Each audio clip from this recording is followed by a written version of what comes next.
அந்த காலத்தில் இவர்கள் 60களில் இந்திய எதிர்ப்பு போராட்டம் நடத்திய போது மாணவர்கள் இவர் ஒரு திராவிட முன்னேற்ற கழக தலைவர்கள் அண்ணாதுரை, கருணாநிதி இவர்கள் ஒரு அழைப்பு விடுத்தால் எல்லோரும் ஏன் வந்தார்கள் என்றால் அப்போது கருணாநிதியோ அண்ணாதுரையோ இது போல சிபிஎஸ்இ பள்ளிகளையும் மருத்துவக் கல்லூரிகளையும் நடத்தி கொண்டிருக்கவில்லை. முழு நேரம் அரசியல் இருந்தார்கள். அவர்கள் தொழில் முதலாளிகள் அல்ல.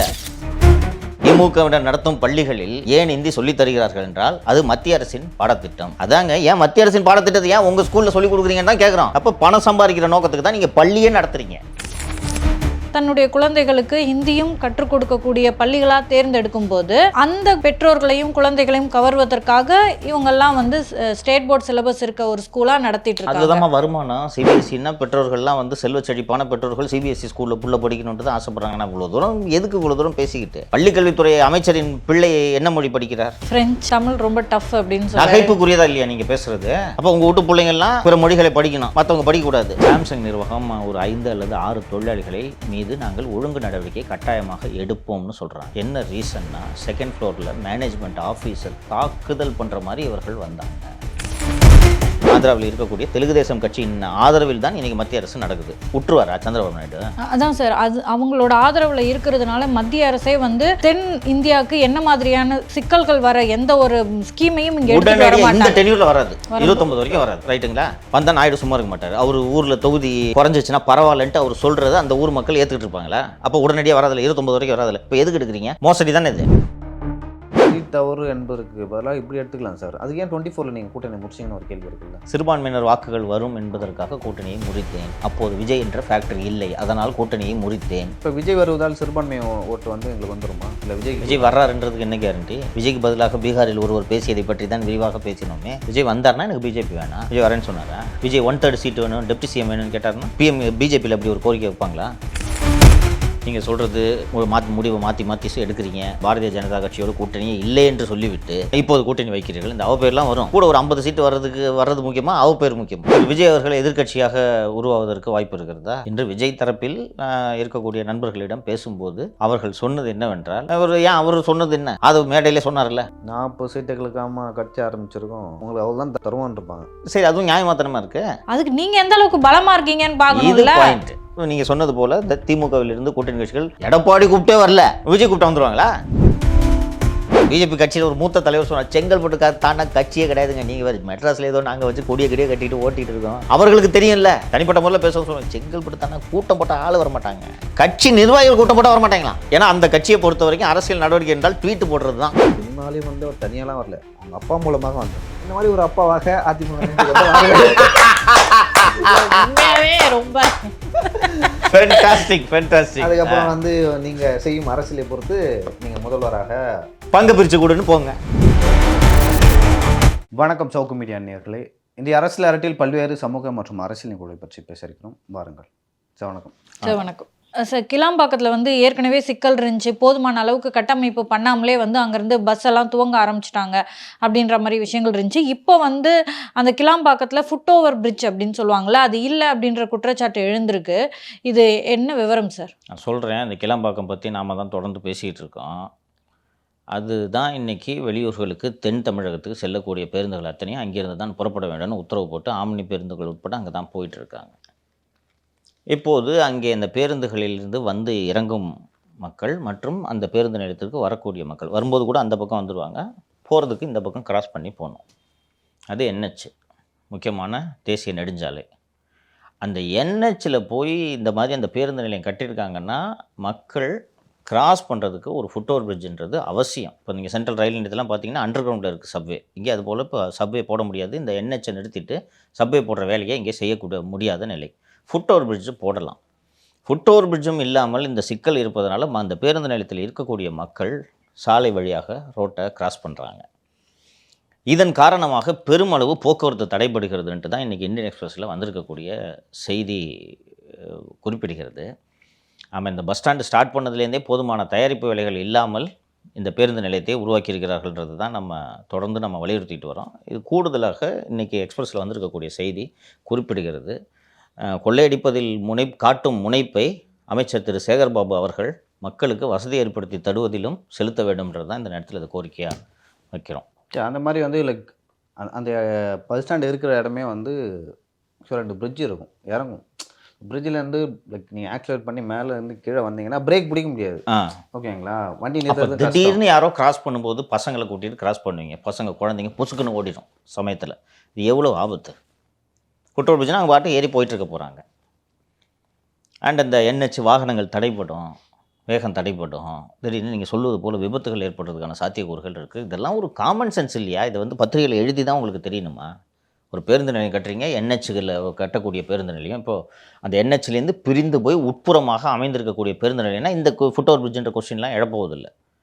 அது என்ஹெச் மேலேயே பேருந்து நிலையம் இருக்குது. அப்போ மக்கள் அங்கே இறங்கினானே கிராஸ் பண்ணி தான் போவாங்க. அப்போ அதற்கு ஏற்பாடு செய்ய வேண்டும் என்பது திட்டமிடும் போதே அவர்கள் செய்திருக்க வேண்டும். அதுபோக அந்த ஒப்பந்தத்தில் குறைபாடு, இன்னும் கூட இந்த பேருந்து நிலையத்தில் முழுமையான வசதிகள் இல்லைன்னு தான் சொல்கிறாங்க. பட் சென்னை நகரத்திலேருந்து கிளாம்பாக்கத்துக்கு இணைப்பு பேருந்துகள் சீராக இப்போது இயங்குகின்றன. அந்த குறை சொல்ல முடியாது. பட் மக்கள் கிராஸ் பண்ணுறதுக்கு இந்த வசதிகளை செய்யணும்ல, அதை அவர்கள் செய்யவில்லை. ஸோ நம்ம ஏற்கனவே பேசும்போது சார் இந்த அங்கே போயிட்டு பேசஞ்சர்ஸ்லாம் ஓய்வு எடுப்பதற்காகவே முழுசாக சென்ட்ரலைஸ்டு ஏசி செய்யப்பட்ட ஒரு ஓய்வு அறையை உருவாக்க போகிறதா கூட பேசியிருந்தோம். அதெல்லாம் தேவையில்லை. அது அவசியமில்லாத செலவினங்கள்னு பேசியிருந்தோம். அந்த பஸ் ஸ்டாண்டை இன்னும் விரிவாக்கம் பண்ணி அதில் இது இந்த பஸ் ஸ்டாண்டா மாதவரம் பஸ் ஸ்டாண்டான்னு எனக்கு தெரியல. இது வேற ஒரு பஸ் ஸ்டாண்ட் திருமுடிவாக்கம்னு நினைக்கிறேன். திருமுடிவாக்கம் இந்த கிளம்பாக்கம் கிடையாது. அது வந்து பட்ஜெட் ரேட்டை அதிகப்படுத்தாங்க, என்ஹான்ஸ் பண்ணிட்டு இந்த கக்கூஸ் மெயின்டெனன்ஸ் மாதிரி தான் இது. சார் நம்ம ஏற்கனவே அந்த இருமொழி மும்மொழி கொள்கை பற்றி பேசியிருந்தோம். அண்ணாமலை என்ன சொல்லியிருந்தாருன்னா, திமுகவினர் மற்றும் விசிக விஜய் அவர்கள்லாம் வந்து சிபிஎஸ்சி பள்ளிக்கூடம் நடத்துகிறாங்க, அங்கே ஹிந்தி இருக்குது. அப்படி இருக்கும்பொழுது நீங்கள் ஹிந்தி பள்ளிக்கூடம் ஒன்று வச்சுக்கிட்டே அதில் ஹிந்தி மொழி சொல்லி கொடுத்துக்கிட்டே இங்கே வந்து ஹிந்தி மொழியை நீங்கள் வந்து எதிர்ப்பதில் என்ன வந்து ஒரு நியாயம் இருக்குது? அதுக்கு வந்து ஸ்டாலின் அவர்கள் வந்து பதில் வச்சுருக்காரு. என்னென்னா, அது வந்து சென்ட்ரல் கவர்மெண்டோட பாலிசி. சிபிஎஸ்சி ஸ்கூலில் இருக்குன்னா கண்டிப்பாக ஹிந்தி சொல்லி தரப்படும்னு சொல்லிட்டுருக்காரு. அவர் சொல்கிறதுல ஒரு நியாயம் இருக்குல்ல சார்? சிபிஎஸ்சி ஸ்கூலில் ஹிந்தி சொல்லி தருவாங்க. ரைட்டுங்க. ஏன் நீங்கள் சிபிஎஸ்சி அதோட பேரே என்ன? சிபிஎஸ்சினா என்ன? Central board of school education. ஏன் நீங்கள் central board of school education ஏன் நடத்துகிறீர்கள்? இங்கே மாநில அரசு ஒரு பாடத்திட்டம் இருக்கிறது அல்லவா?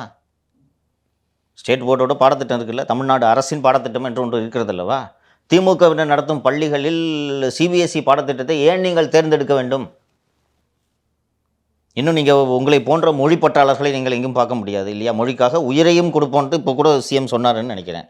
மொழிக்காக உயிரை கொடுக்கக்கூடியவர்கள் நீங்கள் நடத்தும் பள்ளிகளில் தமிழ் வழி கல்வியை ஏன் செய்யவில்லை? மொழிக்காக உயிரையே கொடுக்குறீங்க, ஸ்கூலை கொடுன்னு தான் கேட்குறோம்.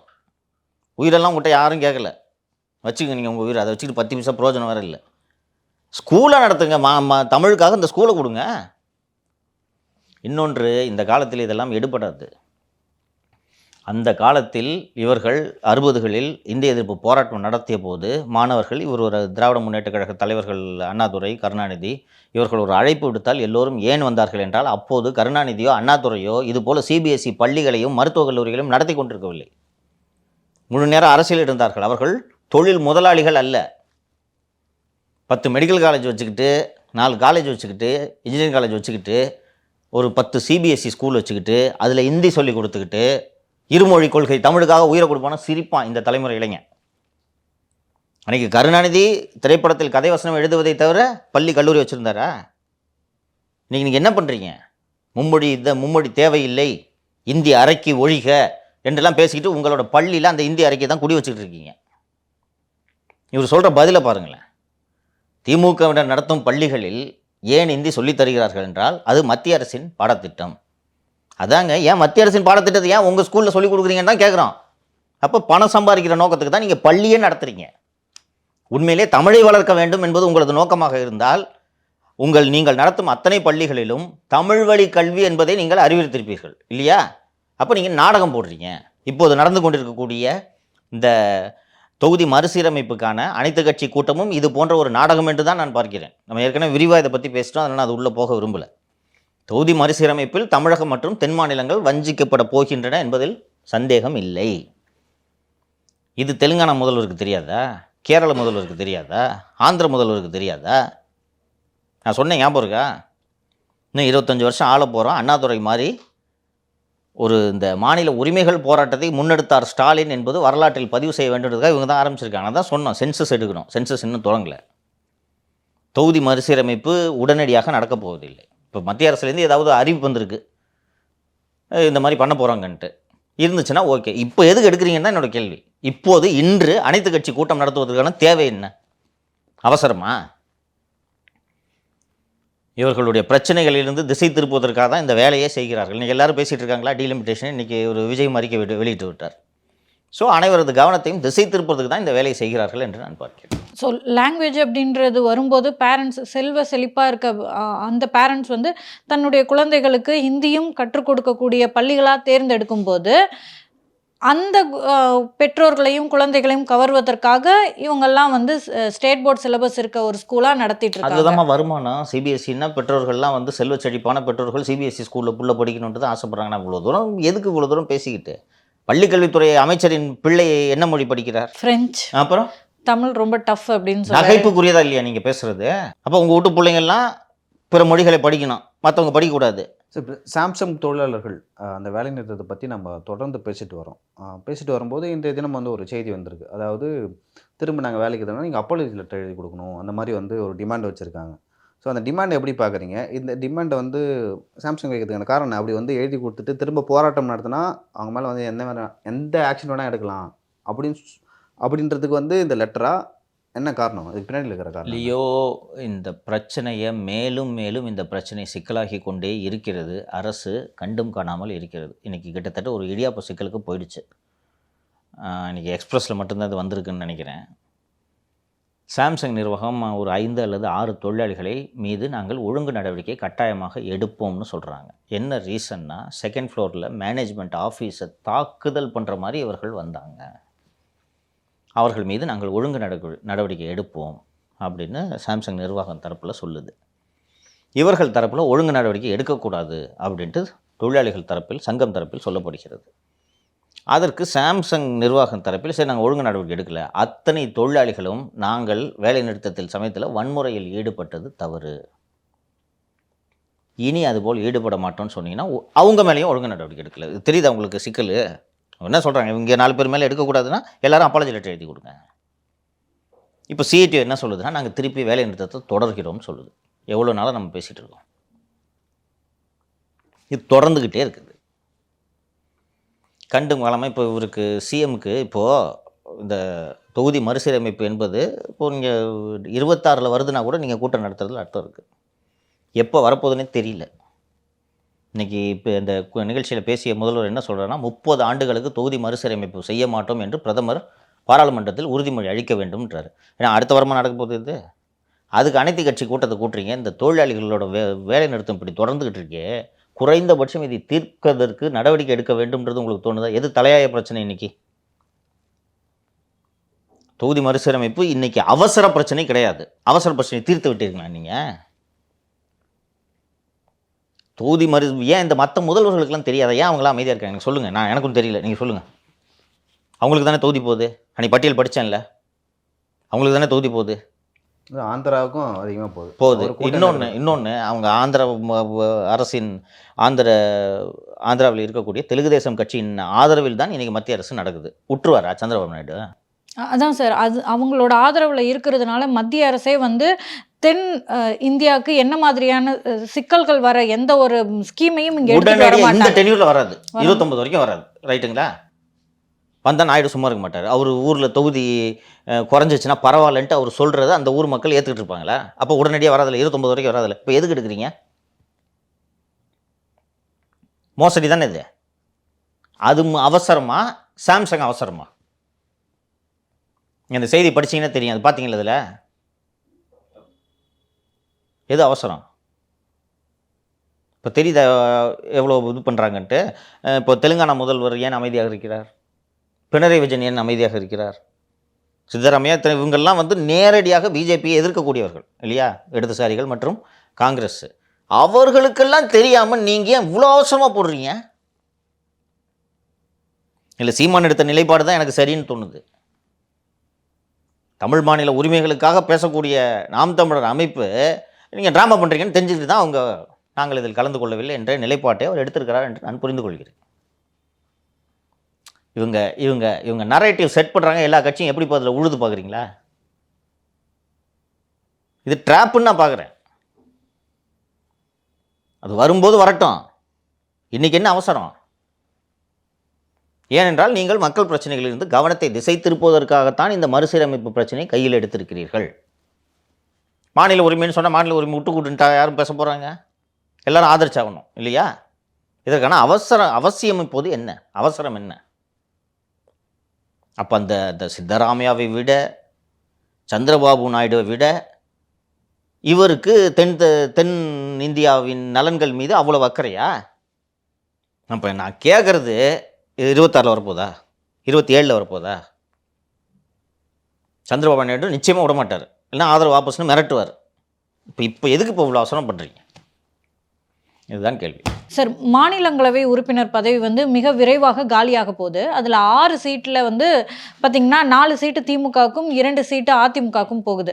ஸோ இது வந்து கொஞ்ச நாளாகவே தேமுதிகவினர் வந்து ரொம்ப நம்பிக்கையோடு இருந்தாங்க, அவங்களுக்கு தான் இந்த பதவி கிடைக்க போகுது அப்படின்னு சொல்லிட்டு. நேற்று எடப்பாடி அவர்கள்கிட்ட கேட்கும்போது, உங்ககிட்ட நாங்கள் சொன்னோமா, அப்படிலாம் ஒன்றும் ஏற்கனவே எல்லாம் உறுதிமொழிலாம் கொடுக்கப்படல அப்படின்ற மாதிரி ஒரு விஷயத்த சொல்லியிருக்காரு.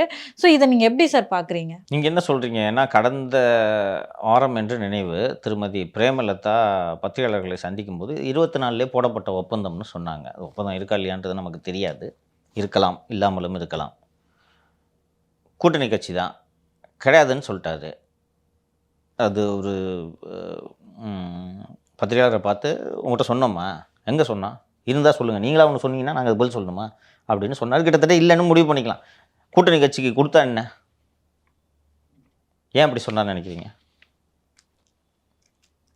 ஃபஸ்ட்டு அதுக்கு முன்னாடி வந்து இந்த மாநிலங்களவை உறுப்பினர் பதவி எப்போது காலியாகிறதுன்றது சொல்லிடுறேன். 25/7/2025 மாநிலங்களவை உறுப்பினர் பதவி திரு சந்திரசேகரன் என்ற அதிமுக எம்பி காலியாகிறது. இப்போது இருக்கக்கூடிய அதிமுகவுக்கு இருக்கக்கூடிய எம்எல்ஏக்களின் எண்ணிக்கையை வைத்து பார்த்தால் ஒரு சீட்டு கன்ஃபார்மு. 2வது சீட்டுக்கு பிஜேபி அல்லது பாமக அல்லது ஓபிஎஸ், வைத்திலிங்கம், மனோஜ் பாண்டியன் இருக்காங்களா, அவர்களுடைய வாக்குகளும் இருந்தால்தான் 2வது சீட்டு ஜெயிக்க முடியும் என்கிறது நிலைமை. 34 வாக்குகள் இருந்தால் வெல்ல முடியும். இப்போ அதிமுக கிட்ட 66 எம்எல்ஏக்கள் இருக்குது. அதில் 3 பேர் எதிர்முகாமில் இருக்கிறார்கள், அவர்கள் வாக்களிக்க மாட்டார்கள். ஸோ இப்போ அதில் 2வது சீட்டு யாருக்கு கொடுப்பாங்கன்ற கேள்வி எடுக்கிறது. இன்றைக்கி டிடி நெக்ஸ்ட்டில் வந்திருக்கக்கூடிய செய்தி என்பது 2 சீட்டுகளையுமே அதிமுக எடுத்துக்கொள்ளும் அப்படின்ற செய்தி வந்திருக்கிறது.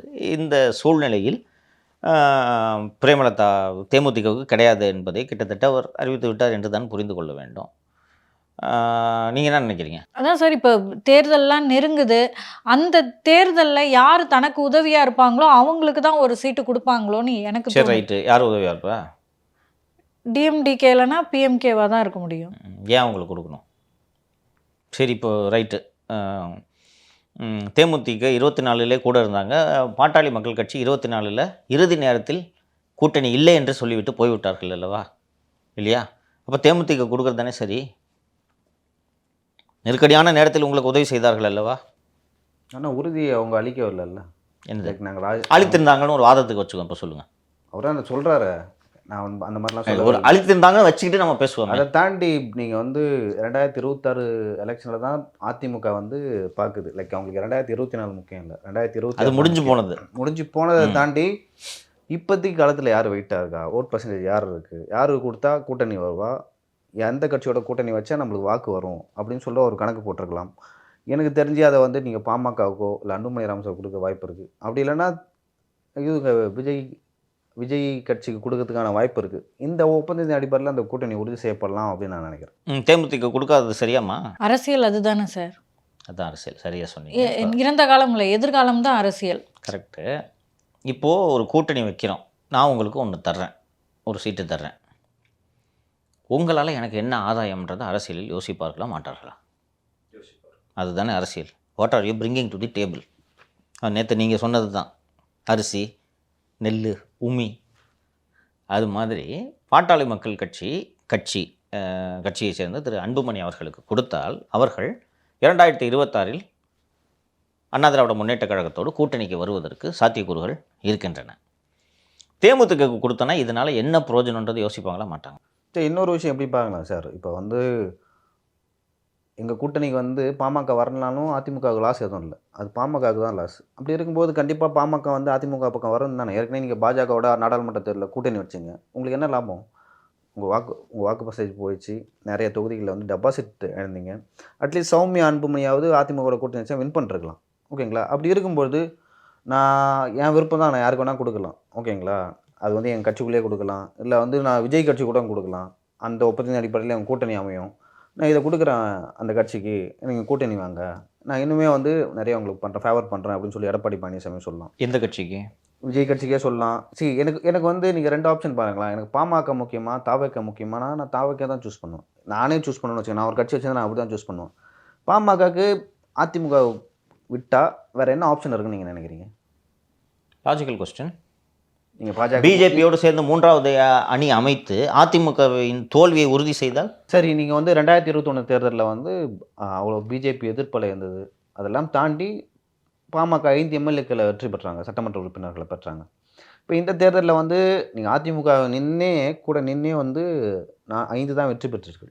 அப்படி இருக்கும்போது நீங்கள் பாஜகவோட வெற்றி பெற்றால் உங்களுக்கு வந்து நாடாளுமன்ற தேர்தலில் என்ன நடந்தோ 24 அதே தான் நடக்கும்.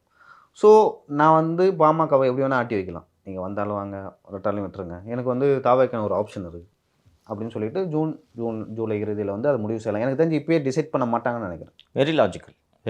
இதில் என்ன சிக்கல்னா, 2வது எம்பி சீட்டுக்கு கூடுதலாக அந்த எம்எல்ஏக்கள் தேவை. ஒன்று பிஜேபியோட 4 எம்எல்ஏ, இல்லை பாமகவோட ஆதரவு. இது இருந்தால்தான் 2வது கேண்டிடேட் வெற்றி பெற முடியும். அப்படி இல்லை என்றால் திமுக 5வது கேண்டிடேட்டை போடக்கூடாது. இப்போ திமுகவுக்கு 4 எம்பி அஷ்யூர்டு, 5வது கேண்டிடேட்டை போட்டால் திமுக கிட்ட எம்எல்ஏ இல்லை, ஜெயிக்க முடியாது. ஆனால் வம்படியாக திமுக 5வது கேண்டிடேட்டை போட்டாங்கன்னா இவங்க தோப்பாங்க. திமுக 5வது கேண்டிடேட்டை போடாமல் ஏடிஎம்கே 2 கேண்டிடேட்டை போட்டாங்கன்னா திமுக 5வது கேண்டிடேட்டை போடலனாலும் 2வது கேண்டிடேட் ஜெயிச்சிருவாங்க. திமுக 5வது கேண்டிடேட்டை போட்டாங்கன்னா அவங்களுக்கு பிஜேபி அல்லது பாமகவின் ஆதரவு வேண்டும். What Leo says is very logical. அரசியலில் நீங்கள் சொன்னது தான், கடந்த காலத்தில் ரியர்வியூ மிரரில் பார்த்து முடிவெடுக்க மாட்டார்கள். பிரேமலதா அவர்கள் வருத்தப்பட்டிருப்பார். இன்னொன்று, கடந்த காலத்தில் இப்போ இது தேமுதிகவும் செய்தது தானே. இது அதிமுகவோடு ஒரு புறம் பேச்சுவார்த்தை நடத்தி கொண்டே துரைமுருகன் வீட்டுக்கு போய் பேச்சுவார்த்தை நடத்துறதுக்கு போனாங்க, நினைவிருக்கு அவங்களுக்கு? வீடியோக்கள் எல்லாம் வெளியாகின இல்லைங்களா? எல்லா கட்சிகளும் செய்கிறது தான். சரி, அது வந்து நீங்கள் அதிமுக கூட கூட்டணி வைக்கணும் அப்படின்னு இல்லை, நீங்கள் போய் தனியாக நில்லுங்க, ஏடிஎம்கே கூட வைக்காதீங்கன்றதுக்கு தான். இன்னொன்று, அதன் பிறகும் வந்து தேர்தல் முடிந்து வெற்றி பெற்ற பின் உதயநிதி போய் தனியாக வந்து பிரேமலதா விஜயகாந்தை பார்த்தார், நீங்கள் பார்த்துருக்கலாம். ஸோ அது என்னென்னா, நீங்கள் எதுக்கு ஏடிஎம்கே கூட கூட்டணி வைக்கிறீங்க, தனியாக போய் நில்லுங்கன்னு சொல்லிட்டு தான் எனக்கு தெரிஞ்சு டிடிவி கூட சரத்குமார் கூட நின்னாங்க. டிடிவி கூட. ஸோ அந்த ஓட்டு ஸ்பிளிட் ஆச்சு. நீங்கள் வந்து 1-2% தான் அது, ஓகேங்களா? True, that's a factor. But அவங்களும் கால்குலேட் பண்ணி தான் அந்த பேச்சுவார்த்தை நடத்தப்படுதுன்னு நான் நினைக்கிறேன். அப்படி தானே நடத்தப்படும், அதானே இயல்பு. அது போக அதிமுகவுக்கு இவங்க 24 நெருக்கடியான இடத்துல உதவி செய்தார்கள்ன்றதான் மறுக்க முடியாது. ஆனால் அதனால் பலனடைந்தது தேமுதிகவும் தானே. நீங்கள் அங்கே இல்லாமல் பாமகவில் போயிருந்தால் மட்டும், இப்போ பாஜக கூட்டணியில் போயிருந்தால் மட்டும் என்ன ஜெயிச்சிருப்பீங்களா? தேமுதிகவும் பிஜேபி இது அதிமுக கூட்டணியால் பலனடைந்ததுன்றது மறுக்க முடியாது தானே. அவங்களுக்கு இப்போ வெளியே சொன்னது மாதிரி அந்த 2% இருந்துச்சுன்னா அதிமுகவோடு சேரும்போது அது அதிகரிக்கிறது. இன்னொன்று, அதிமுகவோடு சேர்வதால் இந்த மாநிலங்களவை உறுப்பினர் கிடைக்கும் அல்லது நமக்கும் நன்மை அப்படின்றதுனால தானே நீங்கள் இந்த கூட்டணியில் இருந்தீங்க. அரசியலில் லாப நட்ட கணக்கு பார்க்காம எந்த அரசியல் கட்சியும் கூட்டணிகளை வைப்பதில்லை, பேரம் பேசுவதில்லை என்பது தான் யதார்த்தம். அந்த அடிப்படையில் நீங்கள் சொன்ன மாதிரி நியாய தர்மம், லாயல்ட்டி இதெல்லாம் பார்த்துட்டு இருக்க முடியாது. எனக்கு உங்களால் என்ன பிரயோஜனம்? உங்களை விட அதுக்கு பதில் நான் என் கட்சிக்காரனுக்கே கொடுக்குறேன், யோசிப்பார்ல. அல்லது திரு லியோ சொன்னது போல் விஜய் கட்சியை சேர்ந்தவங்களுக்கு கொடுக்குறேன். ஸோ லாஜிக்கலாக அப்படி தான் திங்க் பண்ணுவாங்க. அது லாஜிக்கலாக இருக்குது. அண்ட் ரொம்ப முக்கியமாக அதே ப்ரெஸ் மீட்டில் திரு பழனிசாமி அவர்கள் இன்றைக்கி எல்லா பேப்பர்லேயும் இதுதான் லீடாக இருக்குது. பாஜகவோடு நீங்கள் கூட்டணி வைப்பீர்கள், அதுவும் குறிப்பாக திரு வேலுமணி அவர்களின் திருமணத்தை ஒட்டி எழுப்பப்பட்ட கேள்வி. அங்கே அந்த அண்ணாமலை அவர்களோட தலைவர்கள் நேற்று நம்ம பேசணும்ல, வைப்பீர்களா என்ற கேள்விக்கு எங்களுக்கு ஒரே எதிரி திமுக தான் அப்படின்னு முடிச்சிருக்காரு. இதை எப்படி புரிஞ்சுக்கிறீங்க? நாங்கள் வாக்குகளை சிதறவிட மாட்டோம் அப்படின்னு அப்படின்னு சொல்லியிருக்காரு. எஸ், திமுக எதிர்ப்பு வாக்குகளை சிதறவிட மாட்டோம் அப்படின்னு சொல்லியிருக்காரு. எப்படி புரிஞ்சுக்கிறது? திமுக என்ற பொது எதிரியை வீழ்த்துவதற்காக பாஜகவோட இணைய வாய்ப்பு இருக்கோ? அதிமுக வாய்ப்பு இருக்கான்னு உங்ககிட்ட கேட்குறேன். அப்படின்னு இருக்கோ அப்படின்னு எனக்கும் தோணுது. ஒரு வேளை கூட்டணி என்கிட்ட வந்து கொஞ்ச நாளுக்கு முன்னாடி வந்து நம்மளை வந்து ஒரு 2 பேர் சந்திச்சாங்க, ஓகேங்களா, வந்து மீட் பண்ணாங்க, ஓகேங்களா. இப்போ வெளில உட்காந்து நான் பேசும்போது அந்த பையன் வந்து பிஜேபியோட கொஞ்சம் நெருக்கமான ஒரு நபர்னு வச்சுங்களேன். அவன் சொன்னான், ஏற்கனவே வந்து ஏடிஎம்கே கூட்டணி வந்து ஃபைனல் ஆயிடுச்சு. கன்ஃபார்மாக சொல்கிறாங்க. பாஜக மேலேருந்து சொல்கிறாங்க. இங்கேயும் நிறைய பேர் வந்து கன்ஃபார்மாக சொல்கிறாங்க. எந்த அளவுக்கு உறுதியானு தெரில. நீங்கள் என்ன இப்படி பேசிட்டு இருக்கீங்க அப்படின்னு. நான் சொன்னேன், அப்படிலாம் நடக்காது. பண்ண மாட்டார் எடப்பாடி. அப்படின்னா 24ல வச்சிருக்க போகிறாரு. ஏன் வந்து அங்கே வைக்காமல் திரும்ப ஏன் வைக்க போகிறாருன்னு ஒரு கேள்வி வருதுல்ல அப்படின்னு சொல்லி நான் கேட்டேன். அதுவும் லாஜிக் தான். ஆனால் நிறைய பேர் சொல்கிறாங்களே கன்ஃபார்ம் கூட்டணி வைப்பாங்க அப்படின்னு சொல்லிட்டு. ஆனால் இந்த பேட்டியை வந்து அவர் சொன்ன வார்த்தைகளை வந்து எப்படி எடுத்துக்கிறது அப்படின்னு சொல்லிட்டு எனக்கு கொஞ்சம் கன்ஃபியூஷனாக இருக்குது. முதல்ல நீங்கள் பேசுங்க இதை பற்றி, அதுக்கப்புறம் நான் பேசுகிறேன். Question ஸ்பெசிஃபிக்கான question. பாஜகவோடு கூட்டணிக்கு வாய்ப்பு இருக்கிறதா 26 தேர்தலில்னு சொல்லும்போது இல்லைன்னா முடிஞ்சு போச்சு இல்லையா? 24 தேர்தல் சமயத்தில் இந்த கேள்வியை கேட்டபோது 24லும் கூட்டணி கிடையாது, 26லும் கூட்டணி கிடையாதுன்னு சொன்னாரா?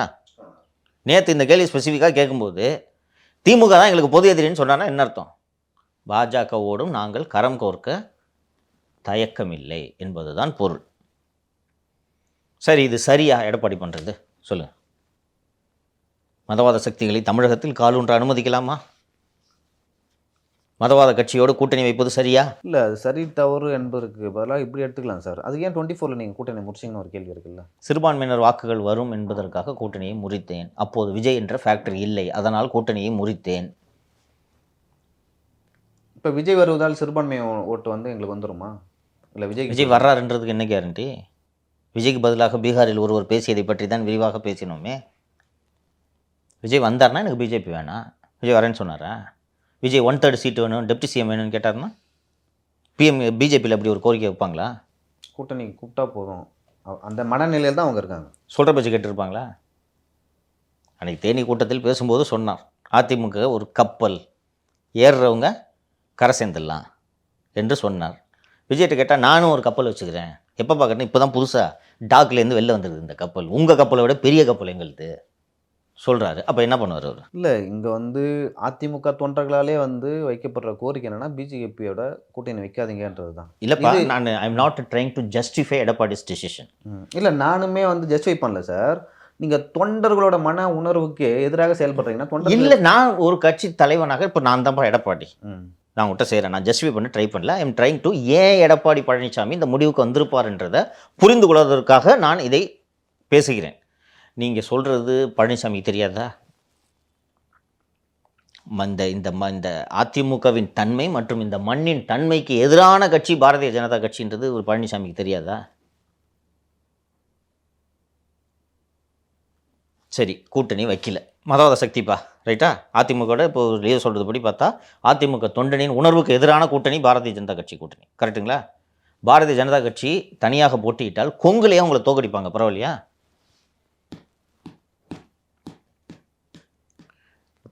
பாரதிய ஜனதா கட்சியோடு கூட்டணி வைத்தால் குறைந்தபட்சம் எதிர்க்கட்சி அந்தஸ்தை நான் பெறலாம். இன்றைக்கி இருக்க நிலைமையில் கட்சி இருக்கும். இல்லை, அப்போ வந்து உங்களை தலைமை பண்பு மேலே கேள்விக்குறி வருது இல்லை? 2004 ஒரு முடிவு, 2026 ஒரு முடிவு.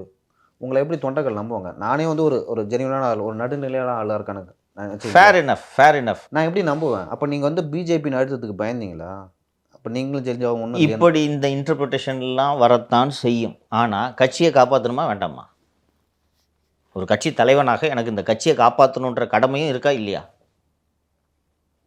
என் பதவியை காப்பாற்றணும், வெற்றிகள் தான் இங்கே கட்சியை காப்பாற்றணும். தோத்துடுறேன் 26ல், பிஜேபி கூட கூட்டணி வைக்கல. நீங்கள் சொல்கிறது போல் தொண்டர்கள் என்ன இப்படி மாற்றுறாரு அப்படின்ட்டு தவறாக நினைத்து கொள்கிறார்கள். தனியாக நிற்கிறேன், தேமுதிக இருக்க கூட. நானும் மீண்டும் மீண்டும் திராவிட முன்னேற்ற கழகத்தில் இருக்கக்கூடிய கூட்டணி கட்சிகளை அழைத்து கொண்டே இருக்கிறேன், எங்களோட வாருங்கள்னு. ஒரு கட்சி வரல. 26ல் போட்டி போட்டு தோத்துடுறேன். 96 ரிசல்ட் மாதிரி வருது. அதிமுக எதிர்காலம் என்ன? இது எல்லாமே நம்ம இப்போ பேசிகிட்டு இருக்குது ஹைப்போதெட்டிக்கல், ஓகேவா? இன்னும் ஒரு வருஷம் இருக்குது. கடைசியில் சொன்னார், பாஜக வேணும் கூஜாகலாம் தூக்கிட்டு வராதிங்க, 6 மாதம் கழிச்சு கேளுங்க போங்க அப்படின்னாரு. ஜஸ்ட் வி ஆர் டிஸ்கஸிங் சரி வேரியஸ் பெர்முட்டேஷன்ஸ் அண்ட் காம்பினேஷன். சரி, நீங்கள் பாஜக கூட கூட்டணி வைக்கலாம்னு வச்சுங்க, கட்சியை காப்பாற்றணும். அட்லீஸ்ட் நான் எதிர்கட்சி கொங்கு மண்டலத்தில் வெற்றி பெற்றாலும் எதிர்கட்சி பெற வேண்டியன்னு ஒரு அவசியம் இல்லை. அதையும் தாண்டி அவர் வந்து பாஜக கூட கூட்டணி வைக்கிறார். அப்படி வைக்கும்பொழுது உங்களுக்கு வந்து 2021 நிலைமை மோசமாக போனால் என்ன பண்ணுவீங்க? அப்போனாச்சும் 3% டிஃப்ரெண்ட், ஓகேங்களா? இப்போ வந்து அதற்கு வாய்ப்பு இருக்கிறது. இப்போ வந்து விஜய் வராரு, அவர் ஓட்டை ஸ்ப்ளிட் பண்ணுவார், யங்ஸ்டர் ஓட்டு அவருக்கு போகுது, சிறுபான்மை மக்களோட ஓட்டும் அவருக்கு போகுது. ஓகேங்களா?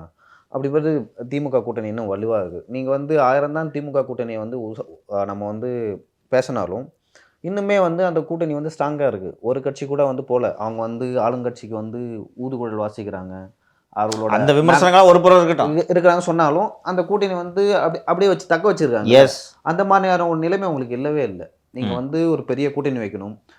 ஆக்சுவலாக அந்த கட்சி இந்த அளவுக்கு வெற்றி பெறுவதற்கு காரணமே நீங்களும் பாஜகவும் ஒன்றா இருந்தீங்க, அதனால தான் வெற்றி பெற்றாங்க. அதை சொல்லி தான் வந்து அதை வந்து வாக்காக மாற்றினாங்க. இப்போ உங்களை வந்து திமுக கூட்டணி வந்து உங்களை விமர்சனம் செய்ய மாட்டாங்களா? அப்போ இவ்வளோ நாள் நீங்கள் கண்ணில் கூட்டணி இருந்தீங்களா? அப்போ இவ்வளோ நாள் நீங்கள் வந்து டேபிள் தான் இருந்தீங்களா? மீண்டும் வந்து பாஜக கூட வந்து அதிமுக கூட்டணி வைக்குது. எடப்பாடி பழனிசாமி அதிமுக தொண்டர்களை வந்து ஏமாற்றுகிறார், தமிழக மக்களை ஏமாற்றுகிறார். நான் 1000 தான் வந்து திமுக வந்து பாஜகவோட நான் வந்து வெளியில் உள்ளே வந்து இப்படி க்ளோஸாக இருந்தாலும் நான் வெளியில் எப்படி பேசுகிறேன் காட்டிக்கிறேன் அப்படின்னு ஒரு விஷயம் இருக்குல்ல. பட் நீங்கள் வந்து சொல்ல தவறுறீங்களே, பாஜகவோட கூட்டணியே இல்லைன்னு சொல்கிறீங்க. 2020 கூட்டணியை முறிச்சிங்க. அப்படி இருக்கும்போது செல்வி ஜெயலலிதா அவர்கள் வந்து சொன்னாங்கல்ல, அதையே நாங்கள் பின்பற்றணும், 2024 கூட்டம் முடிச்சிங்க. அப்படி இருக்கும்போது 2026 நீங்கள் கூட்டணி வச்சு எப்படி ஜஸ்டிஃபை பண்ணுங்க? பொதுமக்கள் எப்படி ஜஸ்டிஃபை பண்ணுவீங்க? You are right. அன்னைக்கு இதெல்லாம் பேசும்போது விஜய் ஃபேக்டர் இருந்துச்சா? இல்லை. தென் இன்னைக்கு இல்லை, விஜயோட ஃபேக்டரு எப்படி அதிமுக பாஜகவை டைல்யூட் ஆகுன்னு கேட்குறேன் நான். எப்படி டைல்யூட் ஆகும்? இல்லை எப்படி எமர்ஜ் ஆகும்னு சொல்லுங்களேன். எமர்ஜ் ஆகும்னா இன்னைக்கு இருக்கக்கூடிய வாக்கு, ஒவ்வொரு கட்சிகளும் வாங்கிய வாக்கு சதவீதம் கொங்கு மண்டலத்தில் அண்ணா திராவிட முன்னேற்ற கழகம் மற்றும் பாரதிய ஜனதா பெற்ற வாக்குகள், தென் தமிழகத்தில் பாரதிய ஜனதா பெற்ற வாக்குகள், இவற்றையெல்லாம் வைத்து பார்க்கும்போது குறைந்தபட்சம் எதிர்க்கட்சியாக வருவதற்காவது இன்னொன்று பாட்டாளி மக்கள் கட்சியும் உள்ளே வந்தால் வெற்றி பெறுவதற்கே வாய்ப்பு இருக்கிறது என்று ஏன் நினைக்கக்கூடாது பழனிசாமி? எனக்கு இருக்கக்கூடிய ஆப்ஷன்ஸ் நீங்கள் சொல்லுங்கள். விஜய் வந்து நான் கூட்டணிக்கு வரமாட்டேன்னு இன்னும் சொல்லவே இல்லைல்ல. அதனால தான் இதுவும் இறுதி இல்லைன்றேன். நீங்கள் இப்போ விஜய் அவர்கள் கூட்டணிக்கு வருகிறார் என்றால் அது வேறு. அப்போ நான் பாரதிய ஜனதா கட்சி பற்றி பேச வேண்டும். விஜய் கூடயும் நான் கூட்டணி இல்லைன்ட்டு பழனிசாமி சொல்லலையே, இல்லையா? இப்போ விஜய் வரல, ஏன்னா இப்போ விஜயோட வேர்ஷனாக பிரசாந்த் கிஷோரோட வேர்ஷனை நம்ம எடுத்துக்கலாம். ஓகேங்களா? விஜய் வரல, அவர் தனியாக ஆட்சி அமைக்க முடிவெடுத்து விட்டார் என்று புரிந்து கொள்ளலாம். இந்த அடிப்படையில் இன்றைக்கி அண்ணா திராவிட முன்னேற்ற கழகத்துக்கு இருக்கக்கூடிய எல்லா ஆப்ஷன்ஸையும் எக்ஸசைஸ் பண்ணணுமா வேணுமா? நீங்கள் சொல்கிறது எல்லாமே ஒத்துக்கிறேன் நான். இல்லை, நீங்கள் வந்து 2024 தேர்தல் ரிசல்ட்ஸை வந்து சொல்கிறீங்க. பட் அது வந்து நாடாளுமன்ற தேர்தலுக்கான ஒரு ரிசல்ட்ஸ். ஓகேங்களா? 2014 வந்து எனக்கு தெரிஞ்சு பிஜேபி வந்து கூட்டணி வைக்காமல் தனியாகவே ஆல்மோஸ்ட் ஒரு 4லேருந்து 5% எடுத்தாங்கன்னு நினைக்கிறேன். எனக்கு எவ்வளோன்னு தெரியல. அப்படி இருக்கும்போது நீங்கள் உங்களுக்கு பாமக, அவர் ஜான் பாண்டியன் அண்ணன், அப்புறம் பிஜேபின்னு ஒரு வாக்கு இது இருக்குது, அவங்க ஒர்க் பண்ணியிருக்காங்க. நரேந்திர மோடி வந்து பிரதமராகணும்னு நிறைய பேர் ஓட்டு போட்டிருப்பாங்க. சிறு சிறு கட்சிகளோட வந்து கூட்டணி வச்சாங்க. இதோட ரிசல்ட் தான் 24. அப்போ பாஜக வந்து 26 தனியாக நின்னா இந்த இப்போ பாமகவோ இல்லை ஜான் பாண்டியன் அவர்களோ இல்லை மற்ற இதர கட்சிகளோ வந்து அதிமுக கூட்டணிக்கு வரும்பொழுது பாஜக தனித்து விடப்பட்டால் இதே வாக்கு வாங்கிய பாஜக வாங்காது. ஓகேங்களா? இதை வாங்காது. எதுக்கு வந்து 24 ரிசல்ட்டை நீங்கள் அந்த டேட்டா வச்சுட்டு ஏன் பயப்படுறீங்கன்னு? சரி, இப்போது விஜய் கூட்டணிக்கு வரல, வேறு எந்த கட்சியும் இன்றைக்கி திமுக கூட்டணியில் இருக்கக்கூடிய கட்சிகள் அதிமுக நோக்கி வருவதற்கான சாத்தியக்கூறுகள் இல்லை. தனித்து அதிமுக போட்டிட்டால் அவங்களோட ப்ராஸ்பெக்ட்ஸ் என்ன? பாமக வரலன்னு சொல்லுங்க. பாமக வந்தாலும் பாமக வரணும்னா இப்போ ராஜ்யசபா கொடுக்கணும்னு கேட்டாங்க. இதை தான் நம்ம இப்போ முன்னாடி பேசணும். ராஜ்யசபா கொடுக்கலன்னா கூட்டணிக்கு வரமாட்டோம்னு பாமக சொல்லுது. சரி, பாமக வருது, போதுமா? பாமகவை திமுக கூட்டணி விடுதலை சிறுத்தைகளை வச்சு பேலன்ஸ் பண்ணுமா பண்ணாதா? பாமக பேலன்ஸ் பண்ணும் வடத்தமிழத்தில். You cannot say. இப்போ பாமகலேருந்து எவ்வளவு வாக்குகளை விஜய் எடுக்கிறாருன்றது உங்களால் உறுதியாக சொல்ல முடியுமா? அதே விஜய் விசிகேலேருந்தும் எடுப்பார்ல, விஜய் எடுப்பார். ஆனால் அப்போ எந்த வகையில் பாமக பலன் தரும் அதிமுகக்கு?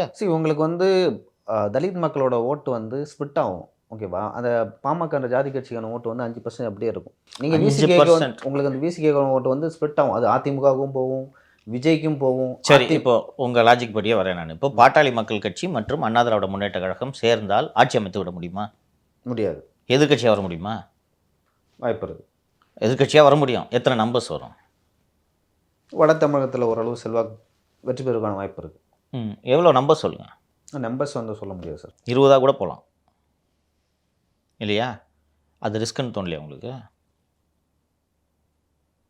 பதிலுக்கு கொங்கு பகுதியிலையும் தென் தமிழகத்திலும் வெற்றி பெறுவதற்கு பாரதிய ஜனதா கட்சி உதவும் என்றால் அந்த ஆப்ஷனை ஒரு கட்சி எக்ஸ்ப்ளோர் பண்ணுமா பண்ணாதா? நீங்கள் சொல்கிறது முடிவை மாற்றி எடுக்கிறீங்க. பாரதிய ஜனதா கட்சியோட கூட்டணியே இல்லை என்று சொல்லிவிட்டு இப்போது கூட்டணி வைக்கிறீர்கள். இந்த அவப்பேர்லாம் வரும். கூட ஒரு 50 சீட்டு வர்றது முக்கியமா, அவப்பேர் முக்கியமா? அந்த 50 சீட்டும் நம்மளால கன்ஃபார்மாக சொல்ல முடியாது. சொல்ல முடியுன்றேன். இன்றைக்கி அப்படித்தானே கிடைக்குன்ற நம்பிக்கையில் தான் நீங்கள் இறங்க முடியும். கையில் கத்தி இல்லாமல் இறங்குறதுக்கு ஒரு கத்தியோட இறங்குனா எனக்கும் பர்சனலாக பிடிக்கல தான் பிஜேபி கூட்டணி. என்ன பண்ண முடியும்? இன்னும் 1 இயர் இருக்குது.